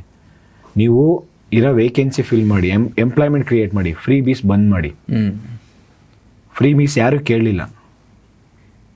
ನೀವು ಫ್ರೀ ಬೀಸ್ ಕೊಡೋದಕ್ಕೋಸ್ಕರ ನಿಮ್ಮ ವೋಟ್ ಬ್ಯಾಂಕ್ಗೋಸ್ಕರ ಇಲ್ಲಿ ಯುವಕರ ಭವಿಷ್ಯ ಯಾಕೆ ಹಾಳು ಮಾಡ್ತೀರಾ? ನಮ್ಮ ರಾಜ್ಯ ಯಾಕೆ ಹಾಳು ಮಾಡ್ತೀರಾ? ನಮ್ಮ ರಾಜ್ಯದಲ್ಲಿ ಇವತ್ತು ಡೆವಲಪ್ಮೆಂಟ್ ಆಗ್ತಾಯಿಲ್ಲ ಸರ್. ಒಂದು ರೋಡ್ ಆಗ್ತಾಯಿಲ್ಲ, ಒಂದು ಚರಂಡಿ ಆಗ್ತಾಯಿಲ್ಲ, ಒಂದು ಹೊಸ ಬಿಲ್ಡಿಂಗ್ಸ್ ಆಗ್ತಾಯಿಲ್ಲ, ದುಡ್ಡಿಲ್ಲ ಯಾವುದಕ್ಕೂ. ಅದನ್ನೇ ಸರ್, ಈಗ ಎಷ್ಟು ನಾವು ಹೇಳಿದ್ರಲ್ಲ 6 ಈಗ 50,000 ಕೋಟಿಯಲ್ಲಿ ಯಾರಿಗೆ ನೀಡಿದೆ? ಈಗ 100ರಲ್ಲಿ 20%, ಇಲ್ಲ 50% ನೀಡಿದೆಯಾ? ಮ್ಯಾಕ್ಸಿಮಮ್ 50% ನೀಡಿರ್ಬೋದು ಸರ್, ಮ್ಯಾಕ್ಸಿಮಮ್. ತುಂಬ ಕಡು ಬಡವರು ಅಂತಂದರೆ 50%ವರೆಗೆ ಕೊಡಿ, ಅಲ್ಲಿ 20,000 ಕೋಟಿ ಹೋಗುತ್ತೆ, ಇನ್ನು 30,000 ಕೋಟಿ ಉಳಿಯುತ್ತೆ. 30,000 ಕೋಟಿ ಉಳಿಸ್ಕೊಂಡು ಇದು ಬೇರೆದಕ್ಕೆಲ್ಲ ಯೂಸ್ ಮಾಡ್ಕೊಳ್ಳಿ ಸರ್. ಇವ್ರು ಪ್ರಾಪರ್ ಪ್ಲ್ಯಾನ್ ಮಾಡಬೇಕಲ್ಲ. ಮಲ್ಟಿ ಸ್ಟೇಜ್ ಪ್ಲಾನಿಂಗ್ ಬೇಕಲ್ವಾ ಸೊಸೈಟಿಯಲ್ಲಿ? ಈಗ ಸಬಲರು ಇರ್ತಾರೆ, ಮಧ್ಯದಲ್ಲಿರೋರು ಇರ್ತಾರೆ, ಇನ್ನು ತುಂಬ ಕಷ್ಟ ಜೀವನ ನಡೆಸೋರು ಇರ್ತಾರೆ. ತುಂಬ ಕಷ್ಟದಲ್ಲಿರೋರಿಗೆ ಕೈ ಹಿಡಿದು ಎತ್ತಬೇಕು, ಮಧ್ಯದಲ್ಲಿರೋರಿಗೆ ಅಪಾರ್ಚುನಿಟೀಸ್ ಕ್ರಿಯೇಟ್ ಮಾಡಬೇಕು, ಇಲ್ಲಿರೋರಿಗೆ ಈಸ್ ಆಫ್ ಲಿವಿಂಗ್ನ ಕೊಡಬೇಕು, ಎಲ್ಲರೂ ಆರಾಮಾಗಿರೋ ರೀತಿ ನೋಡ್ಕೋಬೇಕು. ಅದಲ್ವಾ ಪಾಲಿಸಿ? ಈಗ ಫಂಡಮೆಂಟಲ್ ರೈಟ್ಸ್ ಅದೇ ಹೇಳಿ sir, right to equality article 14 ನೀಡೋದು ಅದನ್ನೇ ಸೇಮ್. ಯಾರಿಗೆ ನೀಡಿದೆ ಅವ್ರನ್ನ ಸ್ವಲ್ಪ ಮೇಲೆ ಪುಷ್ ಮಾಡಿತ್ತು ಅಂತದ್ದು. ಮತ್ತೆ ಎಲ್ಲರ ನೀಡ್ ಬೇರೆ ಬೇರೆ ಬೇರೆ ಬೇರೆ, ಅದನ್ನ ಅರ್ಥ ಮಾಡ್ಕೋಬೇಕಷ್ಟೇ ಸರ್. ಜೊತೆಗೆ ಇಲ್ಲಿ ಜಾಬ್ ಕ್ರಿಯೇಷನ್ ಅಂತ ಬಂದಾಗ ನಾವು ಕೂಡ ಡೇ 1ನಿಂದ ಇದನ್ನೇ ರಿಪೀಟೆಡ್ಲಿ ನಾವು ಬೇರೆ ಬೇರೆ ರಿಪೋರ್ಟ್ಸ್ ಮಾಡಿದ್ದೀವಿ ಇದಕ್ಕೆ ಸಂಬಂಧಪಟ್ಟಂತೆ. ಸರ್ಕಾರ ಇಡೀ ಜಗತ್ತಲ್ಲಿ ಎಲ್ಲೂ ಕೂಡ ಲಾರ್ಜೆಸ್ಟ್ ಎಂಪ್ಲಾಯರ್ ಅಲ್ಲ. ಅದು ಆ ಮಾಡೆಲ್ ಎಲ್ಲ ಕಡೆ ಫೇಲ್ ಆಗಿದೆ. ಸ್ಟೇಟ್ ಓನ್ಡ್ ಕಂಪನೀಸ್ ಇರುವಂಥ ಎಲ್ಲ ರಾಷ್ಟ್ರಗಳಲ್ಲಿ ಬಹುತೇಕ ಅದು ಫೇಲ್ಯೂರೇ ಇರೋದು. ಪ್ರೈವೇಟ್ ಆಂಟ್ರಪ್ರಿನರ್ಶಿಪ್ ಬೇಕು, ಪ್ರೈವೇಟ್ ಜಾಬ್ಸ್ ಬೇಕು ನಮಗೆ ತುಂಬ ಅಂತ. ನಮ್ಮ ಆಗ್ರಹ ಏನು ಅಂತ ಹೇಳಿದ್ರೆ ಸರ್ಕಾರಕ್ಕೆ, ನಿಮ್ಮ ಹತ್ರ ಚರ್ಚೆ ಮಾಡ್ತಿರೋದು ನಾನು, ಗೌರ್ಮೆಂಟಲ್ಲಿರೋ ಖಾಲಿ ಇರೋ ಜಾಬ್ಸ್ನ ಫಿಲ್ ಮಾಡಿ, ಜೊತೆಗೆ ನಿಮಗೆ ಭಾಳ ಏನು ಖರ್ಚಾಗಲ್ಲ ಅದಕ್ಕೆ ಫಿಲ್ ಮಾಡಿದಾಗ. 5,000 ಕೋಟಿ 10,000 ಕೋಟಿ ಏನು ಹೇಳ್ತಿದ್ದೀರ ಅದರಲ್ಲೇ ಮುಗಿದೋಗುತ್ತಂದರೆ ನಿಮಗೆ ನೀವು ಗ್ಯಾರಂಟಿಗೆ 50,000 ಕೋಟಿ ಹಾಕೋರು ಇದನ್ನು ಫಿಲ್ ಮಾಡಿ. ಇನ್ನೂ ನೀವು ಆ ಥರ ಅಸೆಟ್ ಕ್ರಿಯೇಷನ್ ಕಡೆಗೆ ಇನ್ವೆಸ್ಟ್ ಮಾಡಿದೆ ಆ ಥರದ್ದೆಲ್ಲ ನೀವು ಖರ್ಚು ಮಾಡ್ಕೊಂಡು ಹೋಗ್ತಿದ್ದೀರಲ್ಲ, ನೀವು ಇನ್ಫ್ರಾ ಮೇಲೆ ಸ್ಪೆಂಡಿಂಗ್ ಮಾಡಿ, ಇಲ್ಲಿಗೆ ದೊಡ್ಡ ಪ್ರಮಾಣದಲ್ಲಿ ಪ್ರೈವೇಟ್ ಇನ್ವೆಸ್ಟ್ಮೆಂಟ್ ಬರೋ ರೀತಿ ಮಾಡಿ, ಈಸ್ ಆಫ್ ಡೂಯಿಂಗ್ ಬಿಸ್ನೆಸ್ನ ತಗೊಬನ್ನಿ. ಪ್ರೈವೇಟ್ ಸೆಕ್ಟರ್ ಕೊಡುತ್ತೆ ಜಾಬ್ಸ್. ಯಾವಾಗ ಒಂದು ದೇಶದಲ್ಲಿ ಪ್ರೈವೇಟ್ ಸೆಕ್ಟರು ಹೈ ಪೇಯಿಂಗ್ ಜಾಬ್ಸ್ನ ಕ್ರಿಯೇಟ್ ಮಾಡುತ್ತಲ್ವ, ಅವತ್ತು ವಿದ್ಯಾರ್ಥಿಗಳು ಗೌರ್ಮೆಂಟ್ ಜಾಬ್ಸ್ಗೋಸ್ಕರ ಇಷ್ಟೊಂದು ಕೇಳೋದಿಲ್ಲ, ಇಷ್ಟೊಂದು ಡಿಪೆಂಡ್ ಆಗಲ್ಲ ಅವರು, ಇಷ್ಟು ಒದ್ದಾಡಲ್ಲ ಅವರು. ಯಾಕಂದರೆ ಅವ್ರಿಗೆ ಗೊತ್ತಾಗುತ್ತೆ ಜಗತ್ತು ಹೇಗಿದೆ ಅಂಥೇಳಿ. ಪ್ರೈವೇಟ್ ಸೆಕ್ಟರ್ ಅಂದರೆ ಗೌರ್ಮೆಂಟ್ ಜಾಬಲ್ಲಿ ಅವರು ಏನು ಲೈಫ್ ಲೀಡ್ ಮಾಡ್ತಾರೆ ಅದಕ್ಕಿಂತ ಬೆಟರಾಗಿ ಪ್ರೈವೇಟಲ್ಲಿ ಲೀಡ್ ಮಾಡ್ಬೋದು ಅನ್ನೋದೊಂದು ಕಾನ್ಫಿಡೆನ್ಸ್ ಅವ್ರಿಗೆ ಬರಬೇಕಲ್ವಾ. ಪ್ಲಸ್ ಇನ್ನೊಂದು ಸರ್, ಈಗ ಈಸ್ ಆಫ್ ಡೂಯಿಂಗ್ ಬಿಸ್ನೆಸ್ ಅದು ತುಂಬ ಅರ್ಜೆಂಟ್ ನೆಸೆಸಿಟಿ ಅಲ್ವಾ ಅದು. ಈಸಿ ಆಫ್ ಡೂಯಿಂಗ್ ಬಿಸ್ನೆಸ್ ಇದ್ರ ಜೊತೆಲಿ ಸರ್, ಈಗ ಇಂಡಸ್ಟ್ರೀಸ್ ಏನಿದೆ, IT-BT ಕಂಪ್ನೀಸ್ ಇರ್ಬೋದು, ಹೊಸ ಇಂಡಸ್ಟ್ರೀಸು, ಈ ಒಂದು ಎಲ್ಲಿ ಯುವಕರು ಜಾಸ್ತಿ ಇದ್ದಾರೆ, ಯೂತ್ಸ್ ಜಾಸ್ತಿ ಇದ್ದಾರೆ. ಫಾರ್ ಎಕ್ಸಾಂಪಲ್ ಧಾರವಾಡ, ಬಿಜಾಪುರ ಮತ್ತು ಕಲಬುರಗಿ, ಈ ಒಂದು ಹಬ್ಬಲ್ಲೇನು ಯೂತ್ಸ್ ಜಾಸ್ತಿ ಇದ್ದಾರೆ ಸರ್. ನೀವು ಅದು ಎಜುಕೇಟೆಡ್ ಯೂತ್ಸ್ ಇದ್ದಾರೆ ಸರ್ ಅಲ್ಲಿ. ನೀವು ಅದನ್ನು ಬಿಟ್ಟು ಅಲ್ಲಿ ಒಂದು ಇಂಡಸ್ಟ್ರಿ ಇಲ್ಲ, ಒಂದು IT-BT ಕಂಪ್ನೀಸ್ ಇಲ್ಲ, ಮೂಲಸೌಕರ್ಯ ಕೊಡಬೇಕಲ್ವ ಅಟ್ಲೀಸ್ಟು. ಈ ಓದ್ಕೊಂಡು ಆ ಜಾಬು ಪಾರ್ಟ್ ಟೈಮಾಗಿ ಕೆಲಸ ಮಾಡೋರು, ಇಲ್ಲಾಂದರೆ ಇಲ್ಲಿ ಏನಾದರೂ ಸಿಗಲಿಲ್ಲ ಅಂತಂದರೆ ಅಲ್ಲಾದರೂ ಟ್ರೈ ಮಾಡ್ತಾ ಇರ್ತಾರೆ ಸರ್. ನೀವಲ್ಲಿ ಇನ್ಫ್ರಾಸ್ಟ್ರಕ್ಚರ್ ಕ್ರಿಯೇಟ್ ಮಾಡಿಲ್ಲ, ನೀವು IT-BT ಕಂಪ್ನೀಸ್ ಓಪನ್ ಮಾಡಿಲ್ಲ ಅಂತಂದರೆ ಅವ್ರಿಗೆ ಪಾಪ ಎಷ್ಟೋ ಜನಕ್ಕೆ ಬೆಂಗಳೂರು ಅಂದರೆ ಗೊತ್ತಿರಲ್ಲ. ಇನ್ಫ್ರಾಸ್ಟ್ರಕ್ಚರ್ ಒಂದಾಯಿತು ಸರ್, ಅದು ಬಿಟ್ಟು ಕಂಪ್ನಿಗಳು ಬಿಸ್ನೆಸ್ ಮಾಡೋಕ್ಕೆ ಹೆದರೋ ಪರಿಸ್ಥಿತಿ ಇದೆ ನಮ್ಮ ದೇಶದಲ್ಲಿ, ರಾಜ್ಯದಲ್ಲಿ. ಸತ್ಯ ಸತ್ಯ. ನೀವು ಒಂದು ರಿಜಿಸ್ಟ್ರೇಷನ್ ತೊಗೊಂಡು ಮರು ವರ್ಷನೇ ಶುರುವಾಗುತ್ತೆ ನಿಮಗೆ, ಆ ನೋಟಿಸ್ ಈ ನೋಟಿಸ್ ನಿಮ್ದು ಎಲ್ಲ ಕರೆಕ್ಟಾಗಿರಲಿ, ಉತ್ತರ ಕೊಟ್ಟು ನೀವು ಸುಸ್ತಾಗ್ತೀರಾ, ನಿಮ್ಮನ್ನು ಅಲ್ದಾಡಿಸ್ತಾರೆ. ನಿಮ್ಮದು ಸರಿ ಇದೆ ಅಂತ ನೀವು ಹೇಳ್ತೀರಾ, ಸರಿ ಇದ್ದರೆ ಪ್ರೂವ್ ಮಾಡ್ಕೋ, ಓಡಾಡು, ನಾನು ಕಳಿಸ್ತೀನಿ ನೋಟಿಸ್, ಓಡಾಡು, ನೀನು ಟೈಮ್ ಇಲ್ವಾ, ಸೆಟಲ್ ಮಾಡ್ಕೋ ನಮ್ಮ ಹತ್ರ. ಈ ಆ್ಯಟಿಟ್ಯೂಡ್ ಇದ್ದರೆ ಎಲ್ಲಿ ಈಸ್ ಆಫ್ ಡೂಯಿಂಗ್ ಬಿಸ್ನೆಸ್ ಇರುತ್ತೆ? ಯಾಕೆ ಬರ್ತಾರೆ ಫಸ್ಟ್ ಆಫ್ ಆಲ್ ಇಲ್ಲಿಗೆ? ಅಭಿವೃದ್ಧಿ ಹೊಂದಿದ ರಾಷ್ಟ್ರಗಳಲ್ಲೇ ಲೋವರ್ ಕಾರ್ಪೊರೇಟ್ ಟ್ಯಾಕ್ಸ್ ಮತ್ತು ವರ್ಲ್ಡ್ ಕ್ಲಾಸ್ ಇನ್ಫ್ರಾಸ್ಟ್ರಕ್ಚರ್ ಸಿಗೋ ಟೈಮ್ನಲ್ಲಿ ಇಂಥ ಕಳಪೆ infrastructure, is of doing business ಇಲ್ಲ, ಹ್ಯಾರಾಸ್ಮೆಂಟು, ಲಾ ಆ್ಯಂಡ್ ಆರ್ಡರ್ ಇಲ್ಲ, ಇಂಥ ಒಂದು ಕಂಟ್ರಿಗೆ ಅಥವಾ ಸ್ಟೇಟ್ಗೆ, ಇಂಥ ಒಂದು ಸಿಚುವೇಶನ್ಗೆ ಯಾವುದೇ ಗ್ಲೋಬಲ್ ಕಂಪ್ನಿ ಬಂದು ಜಾಬ್ ಕ್ರಿಯೇಟ್ ಮಾಡುವಂಥ ಉಸಾಬರಿ ಅವ್ರಿಗೆ ಯಾಕೆ ಯೋಚನೆ ಮಾಡ್ತಾರೆ ಅಂತ ನಾನು ಕೇಳೋದು. ಸರ್, ಇಲ್ಲಿ ಏನಾಗ್ಬಿಟ್ಟಿದೆ ಅಂತಂದರೆ, ಪಕ್ಷ ಅಂತ ಬಂದಾಗ ಇವ್ರು ಬಂದಾಗ ಅವ್ರನ್ನ ತೊಳೆಯೋದು, ಅವ್ರು ಬಂದಾಗ ಇವ್ರು ತೊಳೆಯೋದು. ಮತ್ತು ಹೊಸಬರು ಯಾರಾದರೂ ಅವಕಾಶ ಸಿಗುತ್ತಂತಂದರೆ ಅವ್ರಿಗೆ ಚಾನ್ಸೇ ಕೊಡಲ್ಲ. ಇಲ್ಲಿ ಆಲ್ರೆಡಿ ಅವ್ರದ್ದು ಸೆಟ್ ಆಫ್ ಆಗಿರುತ್ತೆ ಸರ್. ಈಗ ಹೊಸಬರು ಒಂದು ಆಫೀಸ್ ಓಪನ್ ಮಾಡಬೇಕಂದ್ರೆ 100 ರೆಸ್ಟ್ರಿಕ್ಷನ್ ಇರುತ್ತೆ. ಅದು ಎಲ್ಲ ಕರೆಕ್ಟಾಗಿದ್ದರೂ ಅವರೇ ಫೋರ್ಸ್ಫುಲ್ ಯಾರನ್ನಾದ್ರೂ ಒಬ್ಬರನ್ನ ಆಫೀಸರ್ನ ಕಳಿಸ್ತಾರೆ. ಒಂದು ಅದೆಲ್ಲ ನೋಡಿದಾಗ ಕೆಲವ್ರಿಗೆ ಯಾಕಪ್ಪ ಮಾಡಿದೆ ಅಂತ ಅನಿಸ್ಬಿಡುತ್ತೆ. ಮತ್ತು ಅವ್ನ ಗ್ರೋತ್ ಎಲ್ಲಿ ಸರ್? ಈಗ ಮೆಂಟಲಿ ಅವನು ಅಲ್ಲೇ ಒಂಥರ ಇದಾದಾಗ ಮೋಟಿವೇಶನ್ ಏನೋ ಇಟ್ಕೊಂಬಂದಿರ್ತಾರೆ ಅವರು. ಇವರು ಇಷ್ಟೆಲ್ಲ ರಿಸ್ಟ್ರಿಕ್ಷನ್ ಹಾಕಿದಾಗ ಅವ್ರು ಏನೋ ಮಾಡಬೇಕನ್ನೋದೆಲ್ಲ ಒಂದು ಸ್ವಲ್ಪ ಡಿಮೋಟಿವೇಟ್ ಆಗ್ತಾ ಹೋಗ್ತಾರೆ. ಹಂಗಾಗಿ ಕೆಲವೊಂದು ರೀಸನಬಲ್ ರಿಸ್ಟ್ರಿಕ್ಷನ್ ಎಲ್ಲ ತೆಗಿಬೇಕು ಆ್ಯಕ್ಚುಲಿ. ಮತ್ತು ಯೂತ್ಸ್ಗೆ ಸ್ವಲ್ಪ ಎಂಕರೇಜ್ ಮಾಡಬೇಕು ಸರ್. ಯೂತ್ಸು ಮತ್ತು ಎಜುಕೇಟೆಡು ಯಾರು ಓದಿದ್ದಾರೆ ಅವರಿಗೆ ಎನ್ಕರೇಜ್ ಮಾಡ್ತಾ ಬರಬೇಕು. ಯಾವುದೇ ಒಂದು ಬಿಸ್ನೆಸ್ ಇರ್ಬೋದು, ಗೌರ್ಮೆಂಟು ಈಗ ನಾವು ರೈತರಿಗೆ ಅಂತ ಹೇಳ್ಬಿಟ್ಟು ಸಬ್ಸಿಡಿ ಅದೆಲ್ಲ ಕೊಡ್ತಾರಲ್ಲ ಸರ್, ಅದು ಮ್ಯಾಕ್ಸಿಮಮ್ 90% ರೀಚ್ ಆಗೋದೇ ಇಲ್ಲ. ಮತ್ತು ಎಷ್ಟೋ ಸ್ಕೀಮ್ಸು ಇವತ್ತು ಯಾವ ಸ್ಕೀಮ್ ಇದೆ ಅನ್ನೋದೇ ಗೊತ್ತಿರಲ್ಲ. ಸ್ಟೇಟ್ ಇರ್ಬೋದು, ಸೆಂಟ್ರಲ್ ಗೌರ್ಮೆಂಟ್ ಇರ್ಬೋದು ಸರ್, ಯಾವ್ಯಾವ ಸ್ಕೀಮು ಯಾರ್ಯಾರಿಗೆ ಏನು ಸ್ಕೀಮ್ ಇದೆ ಅನ್ನೋದೇ ರೀಚ್ ಮಾಡಲ್ಲ ಇವರು. ಆ ಪರಿಸ್ಥಿತಿಗೆ ಸರ್ಕಾರ ಇದೆ ಸರ್ ಇವತ್ತು. ಯಾಕೆ ಅಂತಂದರೆ ಎಲ್ಲರೂ ಬೆನಿಫಿಟ್ ತೊಗೊಂಡ್ಬಿಟ್ರೆ ಇವ್ರ ಹತ್ರ ದುಡ್ಡೇ ಇರಲ್ಲ, ಸುಮ್ಮನೆ ಹೆಸ್ರಿಗಷ್ಟೇ ಸ್ಕೀಮ್ಸ್ ಇರುತ್ತೆ ಸರ್. ಈಗ ಯುವ ನಿಧಿ ಅಂತ ಹೇಳ್ತಾರಲ್ಲ sir, 1.5 deputy chief minister statement ನೋಡಿದ್ರೆ ನೀವು, ನಾವು ಕೊಡ್ತಾ ಇಲ್ವಾ ಯುವ ನಿಧಿ, ಉದ್ಯೋಗ ಇಲ್ಲ ಅಂದರೆ ಅನ್ನೋ ಒಂದು ಸರ್ 1,500 ಸರ್. ಅದು ಯಾರಿಗೆ ಕೊಡ್ತಾರೆ ಸರ್? 1,500 ಡಿಪ್ಲೊಮಾ ಹೋಲ್ಡರ್ಸ್ಗೆ, 3,000 ಅದು ಎಲ್ರಿಗೂ ಬರ್ತಾ ಇದೆಯಾ ಸರ್? ಅಲ್ಲಿ 100ಕ್ಕೆ ಒಬ್ಬ ಸ್ಟೂಡೆಂಟ್ಸಿಗೆ ಬಂದು ನಾನು ಕೇಳಿಲ್ಲ ಸರ್. ಅಲ್ಲಿ 5 ವರ್ಷ ಕುತ್ಕೊಂಡು ಓದ್ತಾ ಇರ್ತಾರೆ ಸರ್ ಅವರು. ಅವ್ರು ಎಷ್ಟು 1-2 ವರ್ಷ ಕೊಡ್ತಾರೆ, ಅದು ತೊಗೊಂಡು ಏನು ಮಾಡ್ತಾರೆ ಸರ್ ಪಾಪ? ಅದು 3,000 ಪಾಪ 3 ದಿನ ಸಾಲಲ್ಲ. ಬೆಂಗಳೂರಲ್ಲಿದ್ದರೆ 3 ದಿನ ಅಷ್ಟೇ. ಅದು ಕಡಿಮೆ ಅಂದರೆ ಬೆಂಗಳೂರಲ್ಲಿ 10,000-15,000 ಖರ್ಚಾಗುತ್ತೆ. 1,500 ಅದು ಎಲ್ರಿಗೂ ಇಲ್ಲ ಸರ್, ಹೇಳ್ತೀನಿ ಕೇಳಿ. 100ರಲ್ಲಿ ಒಬ್ಬ ಹುಡುಗನಿಗೂ ಸಿಗ್ತಾಯಿಲ್ಲ ಅದು. ಆ ಪರಿಸ್ಥಿತಿಯಲ್ಲಿ ಹುಡುಗರಿದ್ದಾರೆ. ನೀವು ಯುವ ನಿಧಿ ಅಂತಂದರೆ ಇದು ನಾಟ್ ಅಕ್ಸೆಪ್ಟಬಲ್ ಸರ್ ಎಷ್ಟೋ ಜನಕ್ಕೆ. ಅದ್ರ ಜೊತೆ ನಾವೇ ಹೇಳ್ದಲ್ಲ ಸರ್, 1,500 ಅಲ್ಲ 3,000 ಸೇರಿಸ್ಬಿಟ್ಟು ನಾವೇ ಸ್ಟೂಡೆಂಟ್ಸ್ ಪರವಾಗಿ ನಾವೇ ಕೊಡ್ತೀವಿ, ನೀವು ತೊಗೊಳ್ಳಿ ಒನ್ ಟೈಮ್, ನೀವು ಜಾಬ್ ಕ್ರಿಯೇಟ್ ಮಾಡಿ ಅಷ್ಟೇ. ಅಂದರೆ ನಿಮ್ಮ ಚರ್ಚೆಗಳಿಗೆ ಬರ್ತಾ ಇದೆಯಾ? ನಾವು ಬರೀ ಗೌರ್ಮೆಂಟ್ ಜಾಬ್ ಅಷ್ಟೇ ಕೇಳ್ತಾ ಇಲ್ಲ, ಪ್ರೈವೇಟ್ ಜಾಬ್ಸು ಸೇರಿದಂತೆ ಎಕಾನಮಿಲಿ ಜಾಬ್ಸ್ನ ಕ್ರಿಯೇಟ್ ಮಾಡಿ, ಆ ರೀತಿ ಆರ್ಗ್ಯುಮೆಂಟ್ ಇದೆಯಾ ಅಥವಾ ಸದ್ಯಕ್ಕೆ ಕೇವಲ ಗೌರ್ಮೆಂಟ್ ಜಾಬ್ಸ್ ಮೇಲೆ ಫೋಕಸ್ ಆಗಿದೆ ಸರ್? ಎರಡರ ಬಗ್ಗೆನೂ ಇದು ಮಾಡ್ತಾ ಇದೀವಿ ನಾವು. ಬಟ್ ಈಗ ನಾವು ರೆಕ್ರೂಟ್ಮೆಂಟ್ ಒಂದಾದ್ಮೇಲೆ ಇಮಿಡಿಯೇಟ್ ಏನು ಇಂಡಸ್ಟ್ರೀಸ್ ಯೂತ್ಸ್ ಇದ್ದಾರೆ, ಎಜುಕೇಟೆಡ್ ಯೂತ್ಸು, ಅಂಥ ಕಡೆ ನೀವು ಇಂಡಸ್ಟ್ರಿ ಸೆಟ್ ಮಾಡಿ, ಪ್ರೈವೇಟ್ ಜಾಬ್ ಕ್ರಿಯೇಟ್ ಮಾಡಿ. ಈ ಒಂದು ಆರ್ಟಿಫಿಷಿಯಲ್ ಇಂಟೆಲಿಜೆನ್ಸ್ ಬಂದಮೇಲೆ ಎಷ್ಟೋ ಜಾಬ್ಸ್ ಇವಾಗ ಕಳ್ಕೊತಾ ಇದ್ದಾರೆ. ಇವತ್ತು ಎಷ್ಟೋ ಪ್ರೈವೇಟ್ ಎಂಟ್ರಿ ಲೆವೆಲ್ ಜಾಬ್ಸ್ ಎಲ್ಲ ಸ್ವಲ್ಪ ಇದಾಗ್ತಿದೆ, ಹೈ ಲೆವೆಲ್ ಜಾಬ್ಸ್ ಕ್ರಿಯೇಟ್ ಆಗ್ತಿದೆ. ಬಟ್ ಆದರೆ ನಮಗೆ ದೊಡ್ಡ ವಾಲ್ಯೂಮ್ ಕೊಡುವಂಥ ಎಂಟ್ರಿ ಲೆವೆಲ್ ಜಾಬ್ಸ್ ಕಮ್ಮಿ ಆಗಿದೆ. ಈಗ ಆ ಥರದ್ದೇ ಕ್ರಿಯೇಟ್ ಮಾಡಿ ಸರ್ ಇಂಡಸ್ಟ್ರೀಸು. ಆರ್ಟಿಫಿಷಿಯಲ್ ಇಂಟೆಲಿಜೆನ್ಸ್ ಇಂಡಸ್ಟ್ರಿನೇ ಕ್ರಿಯೇಟ್ ಮಾಡಿ. ಹೊಸ ಟೆಕ್ನಾಲಜಿ ಏನಿದೆ ಅದನ್ನು ಅದನ್ನು ಕಲಿಯೋಂಥ ಒಂದು ಇಂಡಸ್ಟ್ರಿ ಓಪನ್ ಮಾಡಿ ಆಸ್ಪಿರೆಂಟ್ಸ್ಗೆ ಇಲ್ಲ ಎಜುಕೇಟೆಡ್ ಯೂತ್ಸ್ಗೆ. ಅದು ಆಗ್ಬೇಕು ಸರ್. ಇದು ಈಗ ನೀವು ಗೌರ್ಮೆಂಟ್ ರೆಕ್ರೂಟ್ಮೆಂಟ್ ಇವ್ರು 1, 2, 3, 4 ಅಟೆಂಪ್ಟ್ಸ್ ಕೊಡ್ತಾರೆ. ನೀವು ರೆಗ್ಯುಲರ್ ನಂದು ಇದೇ ಮೇಜರ್ ಅವರಿಗೆ ನಾನು ಕೇಳ್ತಾ ಇರೋದೇ sir, event of calendar maintain ಮಾಡಿ. ಈಗ 56,000 ಖಾಲಿ ಹುದ್ದೆ ಇದೆ, ಈಗ ನೋಟಿಫಿಕೇಶನ್ ಮಾಡ್ಬೇಕು ಅಂದ್ಕೊಂಡಿದ್ರಲ್ಲ, ಮಾಡ್ತೀನಿ ಅತಿ ಶೀಘ್ರದಲ್ಲಿ ಅಲ್ಲ ಸರ್. ಅದಕ್ಕೊಂದು ಪ್ರಾಪರ್ ಮೆಕಾನಿಸಮ್ ಇರಬೇಕು. ಅದ್ರ ಪಾಡಿಗೆ ಎಲೆಕ್ಷನ್ ಆದಂಗೆ ಅದು ಆಗಬೇಕು. ಇಂಥ ಟೈಮ್ ಅಂದರೆ ಇಂಥ ಟೈಮು. ಈಗ 5 ವರ್ಷ ಆಗಿದ ತಕ್ಷಣ ಇನ್ನೂ 6 ಮಂತ್ ಬಿಫೋರು ನೀವು ತಯಾರಿ ಶುರು ಆಟೋಮೆಟಿಕ್ ಆಗುತ್ತದು. ಸೇಮ್ ಇದೆ, ಆ ಸಿಸ್ಟಮ್ ಪ್ರಕಾರ ಇದು ಬರಬೇಕು ಸರ್. ಪ್ರತಿಯೊಂದು ಇಲಾಖೆಯಿಂದನೂ ಅದೆಷ್ಟೇ ಖಾಲಿ ಹುದ್ದೆ ಇರಲಿ, ನೀವು ಒಂದು time event of calendar maintain ಮಾಡಿ. ಇಂಥ ದಿನ ನೋಟಿಫಿಕೇಷನ್ ಮಾಡ್ತೀವಿ, ಅಪ್ಲೈ ಮಾಡಿ, ಮತ್ತು ಇಂಥ ದಿನ ಎಕ್ಸಾಮ್ಸ್ ಇರುತ್ತೆ, ಇಂಥ ದಿನ ರಿಸಲ್ಟ್ಸ್ ಬಿಡ್ತೀವಿ, ಇಂಥ ದಿನ ಆರ್ಡರ್ ಕಾಪಿ ಕೊಡ್ತೀವಿ. ಈವೆಂಟ್ ಆಫ್ ಕ್ಯಾಲೆಂಡರ್ ಮೇಂಟೈನ್ ಮಾಡಿ, UPSC ಥರ. ಜೊತೆಗೆ ನಿಮ್ಮ ಹತ್ರ ಮತ್ತು ವಿದ್ಯಾರ್ಥಿಗಳ ಹತ್ರ ಒಂದು ಡಿಸ್ಕಷನ್ ಏನು ಅಂತ ಹೇಳಿದ್ರೆ, ಇದು ಇಲ್ಲಿಗೆ ಸೀಮಿತ ಆಗಬಾರ್ದು ಈ ಹೋರಾಟ ಅಂತ. ಈಗ ಕೇವಲ ಗೌರ್ಮೆಂಟ್ ಜಾಬ್ಸು ರಿಕ್ರೂಟ್ಮೆಂಟು ಅಲ್ಲಿಗೆ ಸೀಮಿತ ಆಗಬಾರ್ದು ಇದು ಅಂತ. ಇದೊಂದು ಮಾಸ್ ಮೂವ್ಮೆಂಟ್ ಆಗಬೇಕು. ಯಾವ ರೀತಿ ಮಾಸ್ ಮೂವ್ಮೆಂಟ್ ಅಂತ ಹೇಳಿದ್ರೆ, ನಮ್ಮ ದೇಶ, ರಾಜ್ಯ, ಇಲ್ಲಿನ ಮೀಡಿಯನ್ ಏಜ್ ಏನು ಎಲ್ಲ ಯೂತ್ ಪಾಪ್ಯುಲೇಷನ್ ಅಲ್ವಾ. Decision makers actually youth ಆಗಿರಬೇಕಾಗಿತ್ತು.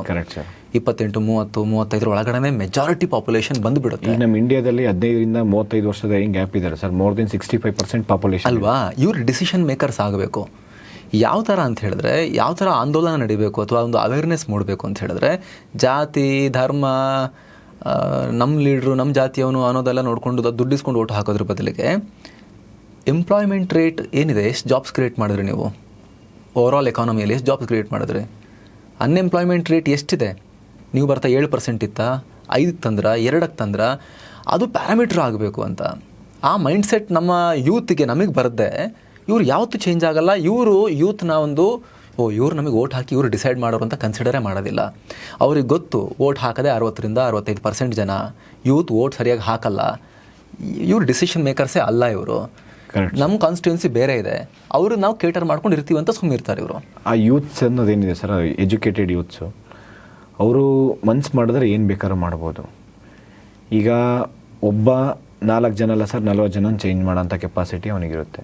100 ಜನ ಅವ್ನ ಮಾತು ಕೇಳ್ತಾರೆ, ಎಜುಕೇಟೆಡ್ ಯೂತ್ಸು. ಇವರೇನಾಗ್ಬಿಟ್ಟಿದೆ ಅಂತಂದರೆ, ಈ ರಾಜಕೀಯ ವ್ಯಕ್ತಿಗಳು ಈ ಎಲೆಕ್ಷನ್ ಬಂದಾಗ ಮಾತ್ರ ಕಾನ್ಸ್ಟಿಟ್ಯೂಯೆನ್ಸಿಗೆ ಹೋಗಿ ಒಂದು 500, 1000, 2000, 5000 ಕೊಟ್ಬಿಟ್ಟು ಓಟ್ ಹಾಕ್ಸ್ಕೊಂಡು 5 ವರ್ಷ ಅವ್ರ ಮಕ್ಕಳು ಮೊಮ್ಮಕ್ಕಳು ಅವ್ರು ಇನ್ನೂ 100 ವರ್ಷ ಆಗಷ್ಟು ಸರ್ಕಾರದ್ದು ಏನು ನಾವೆಲ್ಲ ಪೇ ಮಾಡ್ತಿರೋ ಟ್ಯಾಕ್ಸು ಅದನ್ನು ತೊಗೊಂಡು ಅವರು ಫಾರಿನಲ್ಲಿ ಇರ್ತಾರೆ ಸರ್, ಫಾರಿನಲ್ಲಿ ಪ್ರಾಪರ್ಟಿ ಮಾಡಿರ್ತಾರೆ. ಇದೆಲ್ಲ ಯೂತ್ಸ್ ಏನಂತಂದರೆ ಫಸ್ಟು ರಾಜಕೀಯ ವ್ಯಕ್ತಿಗಳಿಂದ ಹೋಗೋದು ಬಿಡಬೇಕು, ದುಡ್ಡು ತೊಗೊಂಡು ಬಿಡಬೇಕು ಸರ್. ಮೆರಿಟ್ ಒಂದು ಸರ್ ಅವರಿಗೆ ಪ್ರತಿದಿನ ಪ್ರಶ್ನೆ ಮಾಡಬೇಕು ಯೂತ್ಸು.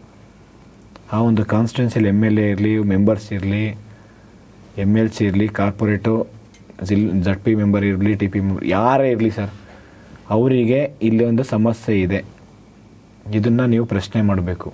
ಇವತ್ತು ಅಸೆಂಬ್ಲಿಯಲ್ಲಿ ಚರ್ಚೆ ಆಗ್ತಾಯಿಲ್ಲ ಸರ್ ಯಾವ ವಿಚಾರಗಳು, ಅದನ್ನು ಚರ್ಚೆ ಆಗೋ ಥರ ತೊಗೊಂಬರ್ಬೇಕು. ಅದಕ್ಕೆ ಸಮಸ್ಯೆ ಇದೆಯಾ, ಅದಕ್ಕೆ ಪರಿಹಾರ ತೊಗೊಂಬರ್ಬೇಕು. ನಿಮಗೆ ಅನ್ಸುತ್ತಾ ಇವಾಗಿನ ಪೊಲಿಟಿಕಲ್ ಪಾರ್ಟೀಸ್, ಈಗಿರೋ ಪೊಲಿಟಿಷಿಯನ್ಸ್ ಅವ್ರ ಚರ್ಮಕ್ಕೆ ತಾಗುತ್ತೆ ಈ ಥರದ್ದೆಲ್ಲ ಕೇಳಿದಾಗ ಅವರು ಅದನ್ನು ಸೀರಿಯಸ್ ತೊಗೊಳ್ತಾರೆ? ಅವ್ರ ಪ್ರಯಾರಿಟಿ ಅಥವಾ ಅವ್ರ ಥಾಟ್ ಪ್ರೊಸೆಸ್ಸಲ್ಲಿ ಇವೆಲ್ಲ ಇದಾವೆ ಅಂತ ನಿಮಗೆ ಅನ್ಸುತ್ತಾ? ನನಗಂತೂ ಅನ್ಸಲ್ಲ ಸರ್. ಅವ್ರ ಹತ್ರ ಆ್ಯಕ್ಚುಲಿ ಇಲ್ಲ ಸರ್, ಇಲ್ಲ. ಬಟ್ ಆದರೆ ನಾವು ಅದನ್ನು ತೊಗೊಂಬರ್ಬೇಕು, ಅದು ನಮ್ಮ ಕೈಯಲ್ಲಿದೆ ಸರ್. ಯಾಕೆಂದರೆ ಡೆಮೋಕ್ರಸಿ ಯಾವ ಥರ ಅವ್ರನ್ನೇ ಕೇಳಿ ತಗೋಬೇಕಾ ಅಥವಾ ಹೊಸ ಒಂದು ವ್ಯವಸ್ಥೆ ಬೇಕಾ? ಹೊಸ ವ್ಯವಸ್ಥೆನೂ ಇನ್ನೂ ತುಂಬ ಒಳ್ಳೆಯದೆ ಸರ್, ಹೊಸ ವ್ಯವಸ್ಥೆ ಆದ್ರೂ. ಯಾಕೆಂದರೆ ಹೊಸಬ್ರಿಗೆ ಅವಕಾಶ ಸಿಗುತ್ತೆ. ಏನಂದರೆ ಈಗ ಒಂದು ರಾಜಕೀಯದಲ್ಲಿ ಬರೀ ನೆಪೋಟಿಸಮ್ಮೇ ಇದೆ ಸರ್. ಅವ್ರ ಮಕ್ಕಳು ಮೊಮ್ಮಕ್ಕಳು ಅಧಿಕಾರದಲ್ಲಿ ಇರೋ ಟೈಮ್ನಲ್ಲೇ ನೆಕ್ಸ್ಟ್ ಜನರೇಷನ್ ಯಾರು, ಅದ್ರ ಥರ್ಡ್ ಜನರೇಷನ್ ಯಾರು ಅಂತಲೂ ಡಿಕ್ಲರೇಷನ್ ಆಗಿರುತ್ತೆ. ಜನಗಳಿಗೆ ಇವ್ರು ಇರಾಗೆ ಅವರು ರೀಚ್ ಮಾಡಿಸ್ಬಿಟ್ಟಿರ್ತಾರೆ ಸರ್ ಅವರು. ಜನಗಳು ಇವತ್ತು ಏನಾಗ್ಬಿಟ್ಟಿದೆ ಸರ್, ಇವತ್ತು ಅವನ ಹತ್ರ ಎಷ್ಟು ಆಸ್ತಿ ಇದೆ, ಯಾವ ಕಾರಲ್ಲಿ ಬಂದ, ಅವನ ಅಕೌಂಟಲ್ಲಿ ಎಷ್ಟಿದೆ, ಅವನು ಎಲೆಕ್ಷನಲ್ಲಿ ಎಷ್ಟು ಡಿಕ್ಲೇರ್ ಮಾಡಿದ್ದಾನೆ, ಆ ಒಂದು ಮೈಂಡ್ ಸೆಟ್ಟಲ್ಲಿ ಅದು ಸೆಟ್ ಮಾಡಿರ್ತಾನೋ. ಯಾರು ಶ್ರೀಮಂತ ಇದ್ದಾನೆ ಅವ್ನು ದೊಡ್ಡ ಲೀಡರ್, ಅವನಿಗೆ ಓಟ್ ಹಾಕಬೇಕು. ಅವನಿಗೆ ಓಟ್ ಆದರೆ ನಮ್ಮ ರಾಜ್ಯನೂ ಉದ್ಧಾರ ಆಗಲ್ಲ, ನಮ್ಮ ದೇಶನೂ ಉದ್ಧಾರ ಆಗಲ್ಲ ಸರ್. ಒಂದು ಇಲ್ಲಿ ಫನ್ ಫ್ಯಾಕ್ಟ್ ಏನು ಅಂತ ಹೇಳಿದ್ರೆ, ಪ್ರತಿ ಎಲೆಕ್ಷನಲ್ಲಿ ಓಟ್ ಹಾಕದೆ ರಿಮೈನಿಂಗ್ ಪರ್ಸೆಂಟೇಜ್ ಇರುತ್ತಲ್ಲ, 30-35% ಜನ ಓಟೇ ಹಾಕದೇ ಇರೋರು ಇರ್ತಾರಲ್ಲ, ಅವರಷ್ಟು ಕರೆಕ್ಟಾಗಿ ಒಂದು ಸೈಡ್ ಓಟ್ ಹಾಕಿದ್ರೆ ಅವರು ಬಹುಮತದ ಸರ್ಕಾರ ಮಾಡ್ಬೋದು. ಯಾಕಂದರೆ ಇದು first pass the post system ಅಲ್ವಾ. ಕರೆಕ್ಟ್. ಮೆಜಾರಿಟಿ ಪಡ್ಕೊಂಡಿರೋ ಸರ್ಕಾರದ್ದು ಪಕ್ಷದ್ದು ಓಟ್ ಶೇರ್ ಎಷ್ಟಿರುತ್ತೆ? ಹಾರ್ಡ್ಲಿ 35, 36, 40 ಇರುತ್ತೆ. ಅದಷ್ಟು ಅರ್ಥ ಮಾಡ್ಕೊಂಡ್ರೆ ಸಾಕು ನಮ್ಮ ರಾಜ್ಯದ ಅಥವಾ ದೇಶದ ಯೋಜನತೆ. ಆ್ಯಕ್ಚುಲಿ ಪೊಲಿಟಿಕಲ್ ಪಾರ್ಟಿಗೆ ಈ ಡೆಮೋಕ್ರಸಿಯಲ್ಲಿ ಅದೇ ಅವ್ರಿಗೆ ಅಡ್ವಾಂಟೇಜ್ ಆಗಿರೋದು ಸರ್. ಅದನ್ನ ಯೂತ್ ಕೂಡ ಅಡ್ವಾಂಟೇಜ್ ತಗೋಬೋದಲ್ವಾ? ಈ ತಗೊಂಬೋದು ಸರ್. ನೇಪಾಳ ಥರ ಏನು ಬೀದಿಗಿಳದೆಲ್ಲ ದಂಗೆ ಮಾಡ್ಬೇಕಂತ ಏನಿಲ್ಲ. 5 ವರ್ಷಕ್ಕೊಂದ್ಸಲಿ ನಮ್ಮ ಕಾನ್ಸ್ಟಿಟ್ಯೂಷನ್ ಕೂಡ ಪವರ್ ಇದೆಯಲ್ಲ, ಕರೆಕ್ಟಾಗಿ ಯೂಸ್ ಮಾಡ್ಕೊಂಡ್ರೆ ಸಾಕಲ್ವಾ? ಅದು ಎಲ್ಲ ಯೂತ್ಸ್ ಕೈಯಲ್ಲೇ ಇದೆ ಸರ್. ಮೋರ್ ದೆನ್ 65% ಯೂತ್ಸ್ ಇರೋದು. ಮೈಂಡ್ ಸೆಟ್ಟೇ ಇಲ್ಲ ನಮಗೆ. ನಾವು ಯೂತ್ ಇದ್ದೀವಿ, ನಮಗೆ ಯೂತ್ ಸಮಸ್ಯೆ ಇದಿದೆ ಅಂತೆಲ್ಲ ಗಂಟ್ಲು ಹರ್ಕೊಳ್ಳೋದು ಸರಿ. ಆಳಕ್ಕೆ ಮುದುಕರೇ ಬೇಕು ನಮಗೆ, ವಯಸ್ಸಾದವರೇ ಬೇಕು ನಮಗೆ. ಇವರೆಲ್ಲ ಇವ್ರಿಗೇನು ಗೊತ್ತಿದೆ, ಅನುಭವ ಇದೆ, ಇವ್ರಿಗೇನು ಮಾಡೋಕ್ಕಾಗತ್ತೆ? ಅವ್ರು ಎಷ್ಟು ವರ್ಷಗಳಿಂದ ಅಧಿಕಾರದಲ್ಲಿದ್ದಾರೆ ಗೊತ್ತಾ? 8 ಸಲ MLA ಗೊತ್ತಾ? 5 ಸಲ ಮಿನಿಸ್ಟ್ರ್ ಗೊತ್ತಾ? 3 ಸಲ ಚೀಫ್ ಮಿನಿಸ್ಟರ್ ಗೊತ್ತಾ? ಅದು ಮೈಂಡ್ ಸೆಟ್ ಚೇಂಜ್ ಆಗಬೇಕು. ಫಸ್ಟ್ ಮೈಂಡ್ ಸೆಟ್ ಚೇಂಜ್ ಆಗಬೇಕು. ಓಟ್ ಹಾಕೋರ್ದು ಮೈಂಡ್ ಸೆಟ್ ಚೇಂಜ್ ಆಗಬೇಕು. ಈಗಿನ ಕಾಲ ಏನು, ಈ ಇರಾ ಏನು, ಇದರ ರಿಕ್ವೈರ್ಮೆಂಟ್ ಏನು, ನಾವೇನು ಫೇಸ್ ಮಾಡ್ತಿದ್ದೀವಿ, ಇವ್ರ ಏಜ್ ಏನು, ಇವ್ರು ಯಾವ ಇರಾದವ್ರು, ಇವ್ರ ಜನ್ರೇಷನ್ ಯಾವುದು, ಇವ್ರ ಥಾಟ್ ಪ್ರೊಸೆಸ್ ಏನಿರುತ್ತೆ, ಸಿಂಕ್ ಆಗ್ತಾ ಇದೆಯಾ ಈಗ ಥಿಂಕ್ ಮಾಡ್ಬೇಕು. ಟೆಕ್ನಾಲಜಿ ವಯಸ್ಸಾದವ್ರ ವಿರುದ್ಧ ನಾವಿಲ್ಲ. ಇಲ್ಲ ಇವಾಗಿನ ಯೂತ್ನ ಅರ್ಥ ಮಾಡ್ಕೊಳ್ತಾರೆ, ಅವರ ಹೃದಯಕ್ಕೆ ಕಿವಿಟ್ಟು ಕೇಳ್ತಾರೆ ಅಂದರೆ fine, no problem. Correct. But ಈಗ ಆಗ್ತಿಲ್ವಲ್ಲ. ನಾವು ಟೆಕ್ನಾಲಜಿ ಚೇಂಜ್ ಆದಂಗೆಲ್ಲ ನಾವು ಅದನ್ನ ಅಡಾಪ್ಟ್ ಮಾಡ್ಕೊತಾ ಬರ್ತೀವಿ ಸರ್. ಆದರೆ ಪೊಲಿಟಿಕಲ್ ಲೀಡರ್ಸ್ ಮಾತ್ರ ಇವರು ಚೇಂಜ್ ಮಾಡ್ಕೊತಾ ಇಲ್ಲ. ಜನ ಆ್ಯಕ್ಚುಲಿ ಇದು ಎಚ್ಚೆತ್ಕೊಬೇಕು ಸರ್. ಎಚ್ಚೆತ್ಕೊಂಡು ಈ ಒಂದು ಎಜುಕೇಟೆಡ್ ಇದ್ದಾರೆ ಸರ್, ಎಷ್ಟೋ ಜನ ಇದ್ದಾರೆ ಇವತ್ತು. ಇವಾಗ ಪೊಲಿಟಿಕಲ್ಲಿ ಒಂದು ಏನೇ ಚೇಂಜಸ್ ಆಗಬೇಕು ಅಂತಂದ್ರೆ ನಮ್ಮದು ಡೆಮೋಕ್ರಸಿಯಲ್ಲಿ ಅದು ಪೊಲಿಟಿಕಲಿ ಸರ್ ಲಾರ್ಜರ್ ಪರ್ಸ್ಪೆಕ್ಟಿವ್ ಹೇಳ್ಬೇಕಂದ್ರೆ, ಈಗ ಜುಡಿಷರಿಗೂ ನಾವು ಅಷ್ಟು ಪವರ್ ಕೊಟ್ಟಿಲ್ಲ ಸರ್. ಒಂದು ಬಿಲ್ ಪಾಸ್ ಮಾಡಿ ಆ್ಯಕ್ಟ್ ಮಾಡೋಂಥ ಒಂದು ಪವರ್ ಜುಡಿಷರಿ ಕೊಟ್ಟಿಲ್ಲ. ಮತ್ತು ಎಕ್ಸಿಕ್ಯೂಟಿವ್ ಅಂತೂ ಲೆಜಿಸ್ಲೇಟಿವ್ ಹೇಳಿದ್ದು ಮಾಡಿಲ್ಲ ಅಂತಂದರೆ ಅವ್ರನ್ನೂ ಯಾವ ಬೇಕೋ ಕಿತ್ತು ಬೀಸಾಕ್ತಾರೆ. ಇನ್ನು ಉಳಿದಿರೋದು media sir, 4th pillar of the constitution. Media ಮನ್ಸು ಮಾಡಿದ್ರೆ ನಮ್ಮ ರಾಜ್ಯ ಆಗಿರ್ಬೋದು, ನಮ್ಮ ದೇಶ ಆಗಿರ್ಬೋದು, ಏನು ಬೇಕಾದ್ರೂ ಮಾಡ್ಬೋದು ಸರ್. ಯಾಕೆಂದರೆ ಇವರು ಮೂರು ಜುಡಿಷಿಯರಿ ಅಂತೂ ಇವರೆಲ್ಲ ತಪ್ಪು ಮಾಡಿರೋದು ಗೊತ್ತೇ ಇರುತ್ತೆ ಸರ್. ಪಾಪ ಅವ್ರ ಕೈಯಲ್ಲಿ ಏನಿಲ್ಲ, ಜನ ಹೋಗಬೇಕು, ಕೇಸ್ ಹಾಕಬೇಕು, ಅವಾಗಷ್ಟೇ ಅವ್ರು ಎಚ್ಚೆತ್ಕೊಂಡು ಅವರು ನ್ಯಾಯ ಕೊಡ್ಸೋಕ್ಕೆ ಸಾಧ್ಯ. ನಮ್ಮ ಜನ ಕೋರ್ಟಿಗೆ ಹೋಗಲ್ಲ, ಎಷ್ಟೋ ಜನ ಅನ್ಯಾಯ ಆಗಿದ್ರು. ಕೋರ್ಟ್ ಮೆಟ್ಲು ಅಂದರೆ ಅವನೇನೋ ಮುಗೀತು ಅಂದರೆ ಮಾನಹರಣ ಆಯಿತು ಅಂತ ಅವನಿಗೆ ಏನೋ ಮರ್ಯಾದೆ ಹೋಯ್ತು ಅಂತ. ಪಾಪ ಅಲ್ಲಿ ಎಷ್ಟು ನೀಟಾಗಿ ಜಡ್ಜ್ಮೆಂಟ್ ಸಿಗುತ್ತೆ ಸರ್, ನ್ಯಾಯ ಸಿಗುತ್ತೆ. ಅವ್ರು ಅದ್ರ ಬಗ್ಗೆ ಯೋಚನೆ ಮಾಡಬೇಕು. ಯಾರೇ ಇದ್ರು ಸರ್, ಅವರು ತಪ್ಪಾಯ್ತು ಅಂತಂದರೆ 100% ಅಲ್ಲಿ ನ್ಯಾಯ ಸಿಗುತ್ತೆ ಕೋರ್ಟಲ್ಲಿ. ಅದೆಂತನೇ ಇದ್ರು ಆಗಲಿ 100 ಸತಿ ಯೋಚನೆ ಮಾಡ್ತಾರೆ ಅವರು. ಹೊರಗಡೆ ಏನಿದೆ, ಹೆಂಗಿಲ್ಲ, ಏನು ಜಡ್ಜ್ಮೆಂಟ್ ಕೊಟ್ಟರೆ ಅವನಿಗೆ ನ್ಯಾಯ ಆಗುತ್ತೆ, ಅವನಿಗೆ ಅನುಕೂಲ ಆಗುತ್ತೆ. ಕೋರ್ಟ್ ಅಂತ ಇದೆಯಲ್ಲ ಸರ್, ತುಂಬ ಆದರೆ ಎಕ್ಸಲೆಂಟು. ಬಟ್ ಆದರೆ ಕೋರ್ಟಿಗಾದರೆ ಅಲ್ಲಿ ಒಂದು ಬಿಲ್ ಪಾಸ್ ಮಾಡಿ ಆ್ಯಕ್ಟ್ ಮಾಡೋದಾಗಿದ್ದರೆ ಈ ಸಮಸ್ಯೆಗಳೇ ಇರ್ತಿರ್ಲಿಲ್ಲ ಅಂತ ಅನ್ಸ್ಬಿಡುತ್ತೆ ಸರ್ ಒಂದೊಂದು ಸತಿ. ಈ ಲೆಜಿಸ್ಲೇಟಿವ್ ಸುಮ್ಮನೆ ಸರ್, ಈಗ ನೋಡಿ ಕೋರ್ಟ್ ಮೇಲೆ ತೋರಿಸ್ತಾ ಇದ್ದಾರೆ ಇವರು, ಈ ಸಮಸ್ಯೆ ಇದೆ, ಆ ಸಮಸ್ಯೆ ಇದೆ ಅಂತ ಹೇಳ್ಬಿಟ್ಟು. ಇಲ್ಲಿ ಸಮಸ್ಯೆ ಕ್ರಿಯೇಟ್ ಮಾಡಿರೋದೇ ಇವರು ಸರ್, ಸರ್ಕಾರ. ಬೇಕು ಅಂತ ಇವರೇ ಕೇಸ್ ಹಾಕ್ಸ್ತಾರೆ ಸರ್ ಬೇಕಾರಲ್ಲಿ ಕೋರ್ಟಲ್ಲಿ, ಸ್ಟೇ ಮಾಡ್ಕೊಂಡು ಹಿಂಗೆ ಡ್ರಾ ಮಾಡ್ಕೊಳ್ಳಿ. ಮತ್ತು ಕೇಸ್ ಒಂದು ಸತಿ ಹಾಕಿದ್ಮೇಲೆ ಇವರು ಸರ್ಕಾರದಿಂದ AGನೂ ಅಟೆಂಡ್ ಆಗಲ್ಲ ಕೋರ್ಟಿಗೆ. AG ಅಟೆಂಡ್ ಆಗಿಲ್ಲ ಅಂದರೆ ಕೋರ್ಟ್ ಏನು ಮಾಡುತ್ತೆ, ನೆಕ್ಸ್ಟ್ ಒಂದು ಡೇಟ್ ಕೊಡುತ್ತೆ ಯಾರು ಅಟೆಂಡ್ ಆಗಿಲ್ಲ ಅಂದರೆ. ಮತ್ತು ಆ ಡೇಟಿಗೆ ಹೋಗ್ಬಿಟ್ಟು ಬೇಕಾದ್ರೆ ಇನ್ನೂ ಒಂದು ಸ್ವಲ್ಪ ಟೈಮ್ ಬೇಕು ಅಂತ ಹೇಳ್ಬಿಟ್ಟು ಟೈಮ್ ತೊಗೊಳ್ತಾರೆ, 1 ತಿಂಗಳು 2 ತಿಂಗಳು. ನಮ್ಮ ದೇಶದಲ್ಲಿ ಆ ಥರದ್ದೆಲ್ಲ ಕಾರ್ಪೊರೇಟ್ ಗವರ್ನೆನ್ಸ್ನ ಕಲ್ಚರ್ ಸರ್ಕಾರದಲ್ಲಿ ಬರೋದಿನ್ನು ಭಾಳ ದಿನ ಬಾಕಿ ಇದೆ ಅನ್ಸುತ್ತೆ. ಇವ್ರ ಕೈಲಂತೂ ಆಗೋದಿಲ್ಲ ಕರೆಂಟ್ ಸಿಸ್ಟಮ್ನ ಕೈಯಲ್ಲಿ. ಯಾಕೆ ಅಂತ ಹೇಳಿದ್ರೆ, ನಿಮಗೆ ಯುರೋಪಲ್ಲೆಲ್ಲ ರೀಸೆಂಟ್ ಒಂದು ಎಕ್ಸಾಂಪಲ್ ಆಯಿತು. ಆಂಬ್ಯುಲೆನ್ಸ್ ಲೇಟಾಗಿ ಒಬ್ಬ ಗರ್ಭಿಣಿ ಪ್ರಾಣ ಕಳ್ಕೊಂಡ್ರು ಅಂಥೇಳಿ ಹೆಲ್ತ್ ಮಿನಿಸ್ಟರ್ ರಾಜೀನಾಮೆ ಕೊಟ್ಟರು. ಒಂದು ಅಕೌಂಟಬಿಲಿಟಿ ಕರೆಕ್ಟ್. ನಮ್ಮಲ್ಲಿ ಅವ್ರದ್ದೇ ಕೀ ರೆಸ್ಪಾನ್ಸಿಬಿಲಿಟಿ ಏರಿಯಾದಲ್ಲೇ ಲ್ಯಾಬ್ಸ್ ಆದರೂ ಕೂಡ ದಂಗೆ ಆಗೋ ತನಕ, ಗಲಾಟೆ ಆಗೋ ತನಕ, ಜನ ಬೀದಿಗಿಳಿಯೋ ತನಕ ಯಾರೂ ರಾಜೀನಾಮೆ ಕೊಡೋಕ್ಕೆ ಮುಂದಾಗೋದಿಲ್ಲ. ಅಕೌಂಟಬಿಲಿಟಿ ಇಲ್ಲ ಅಂತ. ಇಲ್ಲಿ ಜನ ಹೆಂಗಿದ್ದಾರೆ ಸರ್, ಫಸ್ಟು ಜನ ಮೈಂಡ್ ಸೆಟ್ ಚೇಂಜ್ ಆಗಬೇಕು. ಈಗ ಹೆಲ್ತ್ ಇಶ್ಯೂಸ್ ಆಗಿ ಯಾರಾದರೂ ಒಬ್ಬರು ಸತ್ತರೆ ಅದ್ರ ಬಗ್ಗೆ ಅವರು ಪ್ರೊಟೆಸ್ಟ್ ಮಾಡಲ್ಲ, ದಂಗೆ ಹೇಳಲ್ಲ ಸರ್.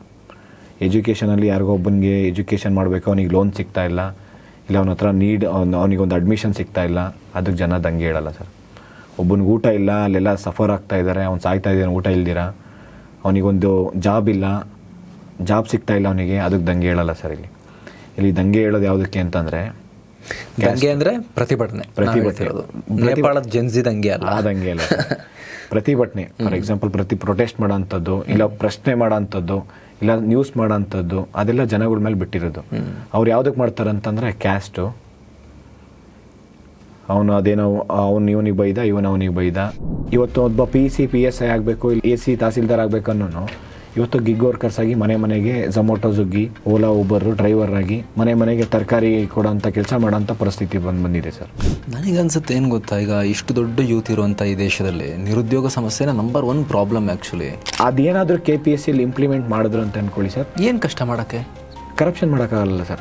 ಬಿಡಬಾರ್ದು, ಇದು ಹಾಗೆ ಬಿಡಬಾರ್ದು, ಬೇಕು ಅಷ್ಟೇ, ಇದನ್ನು ತನ್ನಿ ಅಷ್ಟೇ. ಏನಂದರೆ ಈ ಒಂದು ಸಿಸ್ಟಮ್ ಚೇಂಜ್ ಆಗಬೇಕಂತಂದರೆ ಇಮ್ಮಿಡಿಯೇಟ್ ಯಾವುದೇ ಎಕ್ಸಾಮ್ ನಡೆದ್ರು 2-3 ಅವರ್ಸಲ್ಲಿ OMR ಶೀಟ್ಸ್ ಅಪ್ಲೋಡ್ ಆಗಬೇಕು ಸರ್. ನನ್ನ ಪ್ರಕಾರ ಇದು ಈ ರಿಫಾರ್ಮ್ ಆಗೋಕ್ಕಿಂತ ಮುಂಚೆ ಯಾವ ಎಕ್ಸಾಮೇ ನಡಿಬಾರ್ದು ಸರ್. ರಾತ್ರಿ 1 ಗಂಟೆ 2 ಗಂಟೆ ಆದ್ರೂ ಎಲ್ಲ ಲೈಬ್ರರಿ ಅಂದರೆ ಲೈಟ್ ಆಫ್ ಆಗಿರುತ್ತೆ ಅವ್ರದ್ದು, ಮತ್ತು ಟೇಬಲ್ದು ಹೆಣ್ಮಕ್ಳು ಅವ್ರವ್ರ ಟೇಬಲಲ್ಲಿ ಲೈಟ್ ಹಾಕ್ಕೊಂಡು ಅವ್ರು ಓದ್ತಾ ಇರ್ತಾರೆ. ಏನಾದರೂ ಬೆದರಿಕೆ ಕರೆಗಳು ಬಂದಿದ್ದಾವ? ನಾನು ಅದಕ್ಕೆಲ್ಲ ಯೋಚನೆ ಮಾಡಲ್ಲ ಸರ್. ಬಂದಿದ್ದಾವ? ನನ್ನ ಮೇಲೆ ತುಂಬ ಜನ FIR ಹಾಕ್ಸಿದ್ದಾರೆ ಸರ್ ಬೇಕು ಅಂತ. ನನ್ನ ಮೇಲೆ ಏನಿಲ್ಲ ಮೋರ್ ದೆನ್ 20 FIR ಇದೆ ಸರ್. ಕೋರ್ಟ್ ಕಚೇರಿ ಅಲ್ಲಾಡೋದು ಕಷ್ಟ ಆಗಲ್ವಾ? ಕೋರ್ಟು ಕಚೇರಿ ನಾನಿವತ್ತು ಕೋರ್ಟಿಗೆ ಹೋಗ್ಬೇಕು ಸರ್. ಆ್ಯಕ್ಚುಲಿ ಹೇಳ್ಬೇಕಂದ್ರೆ ಎರಡು ಕೇಸ್ ಇದು, ಮೊನ್ನೆ ಹೋಗಿರಲಿಲ್ಲ, ಇವತ್ತು 2 ಕೇಸ್ ಅಟೆಂಡ್ ಆಗಬೇಕು.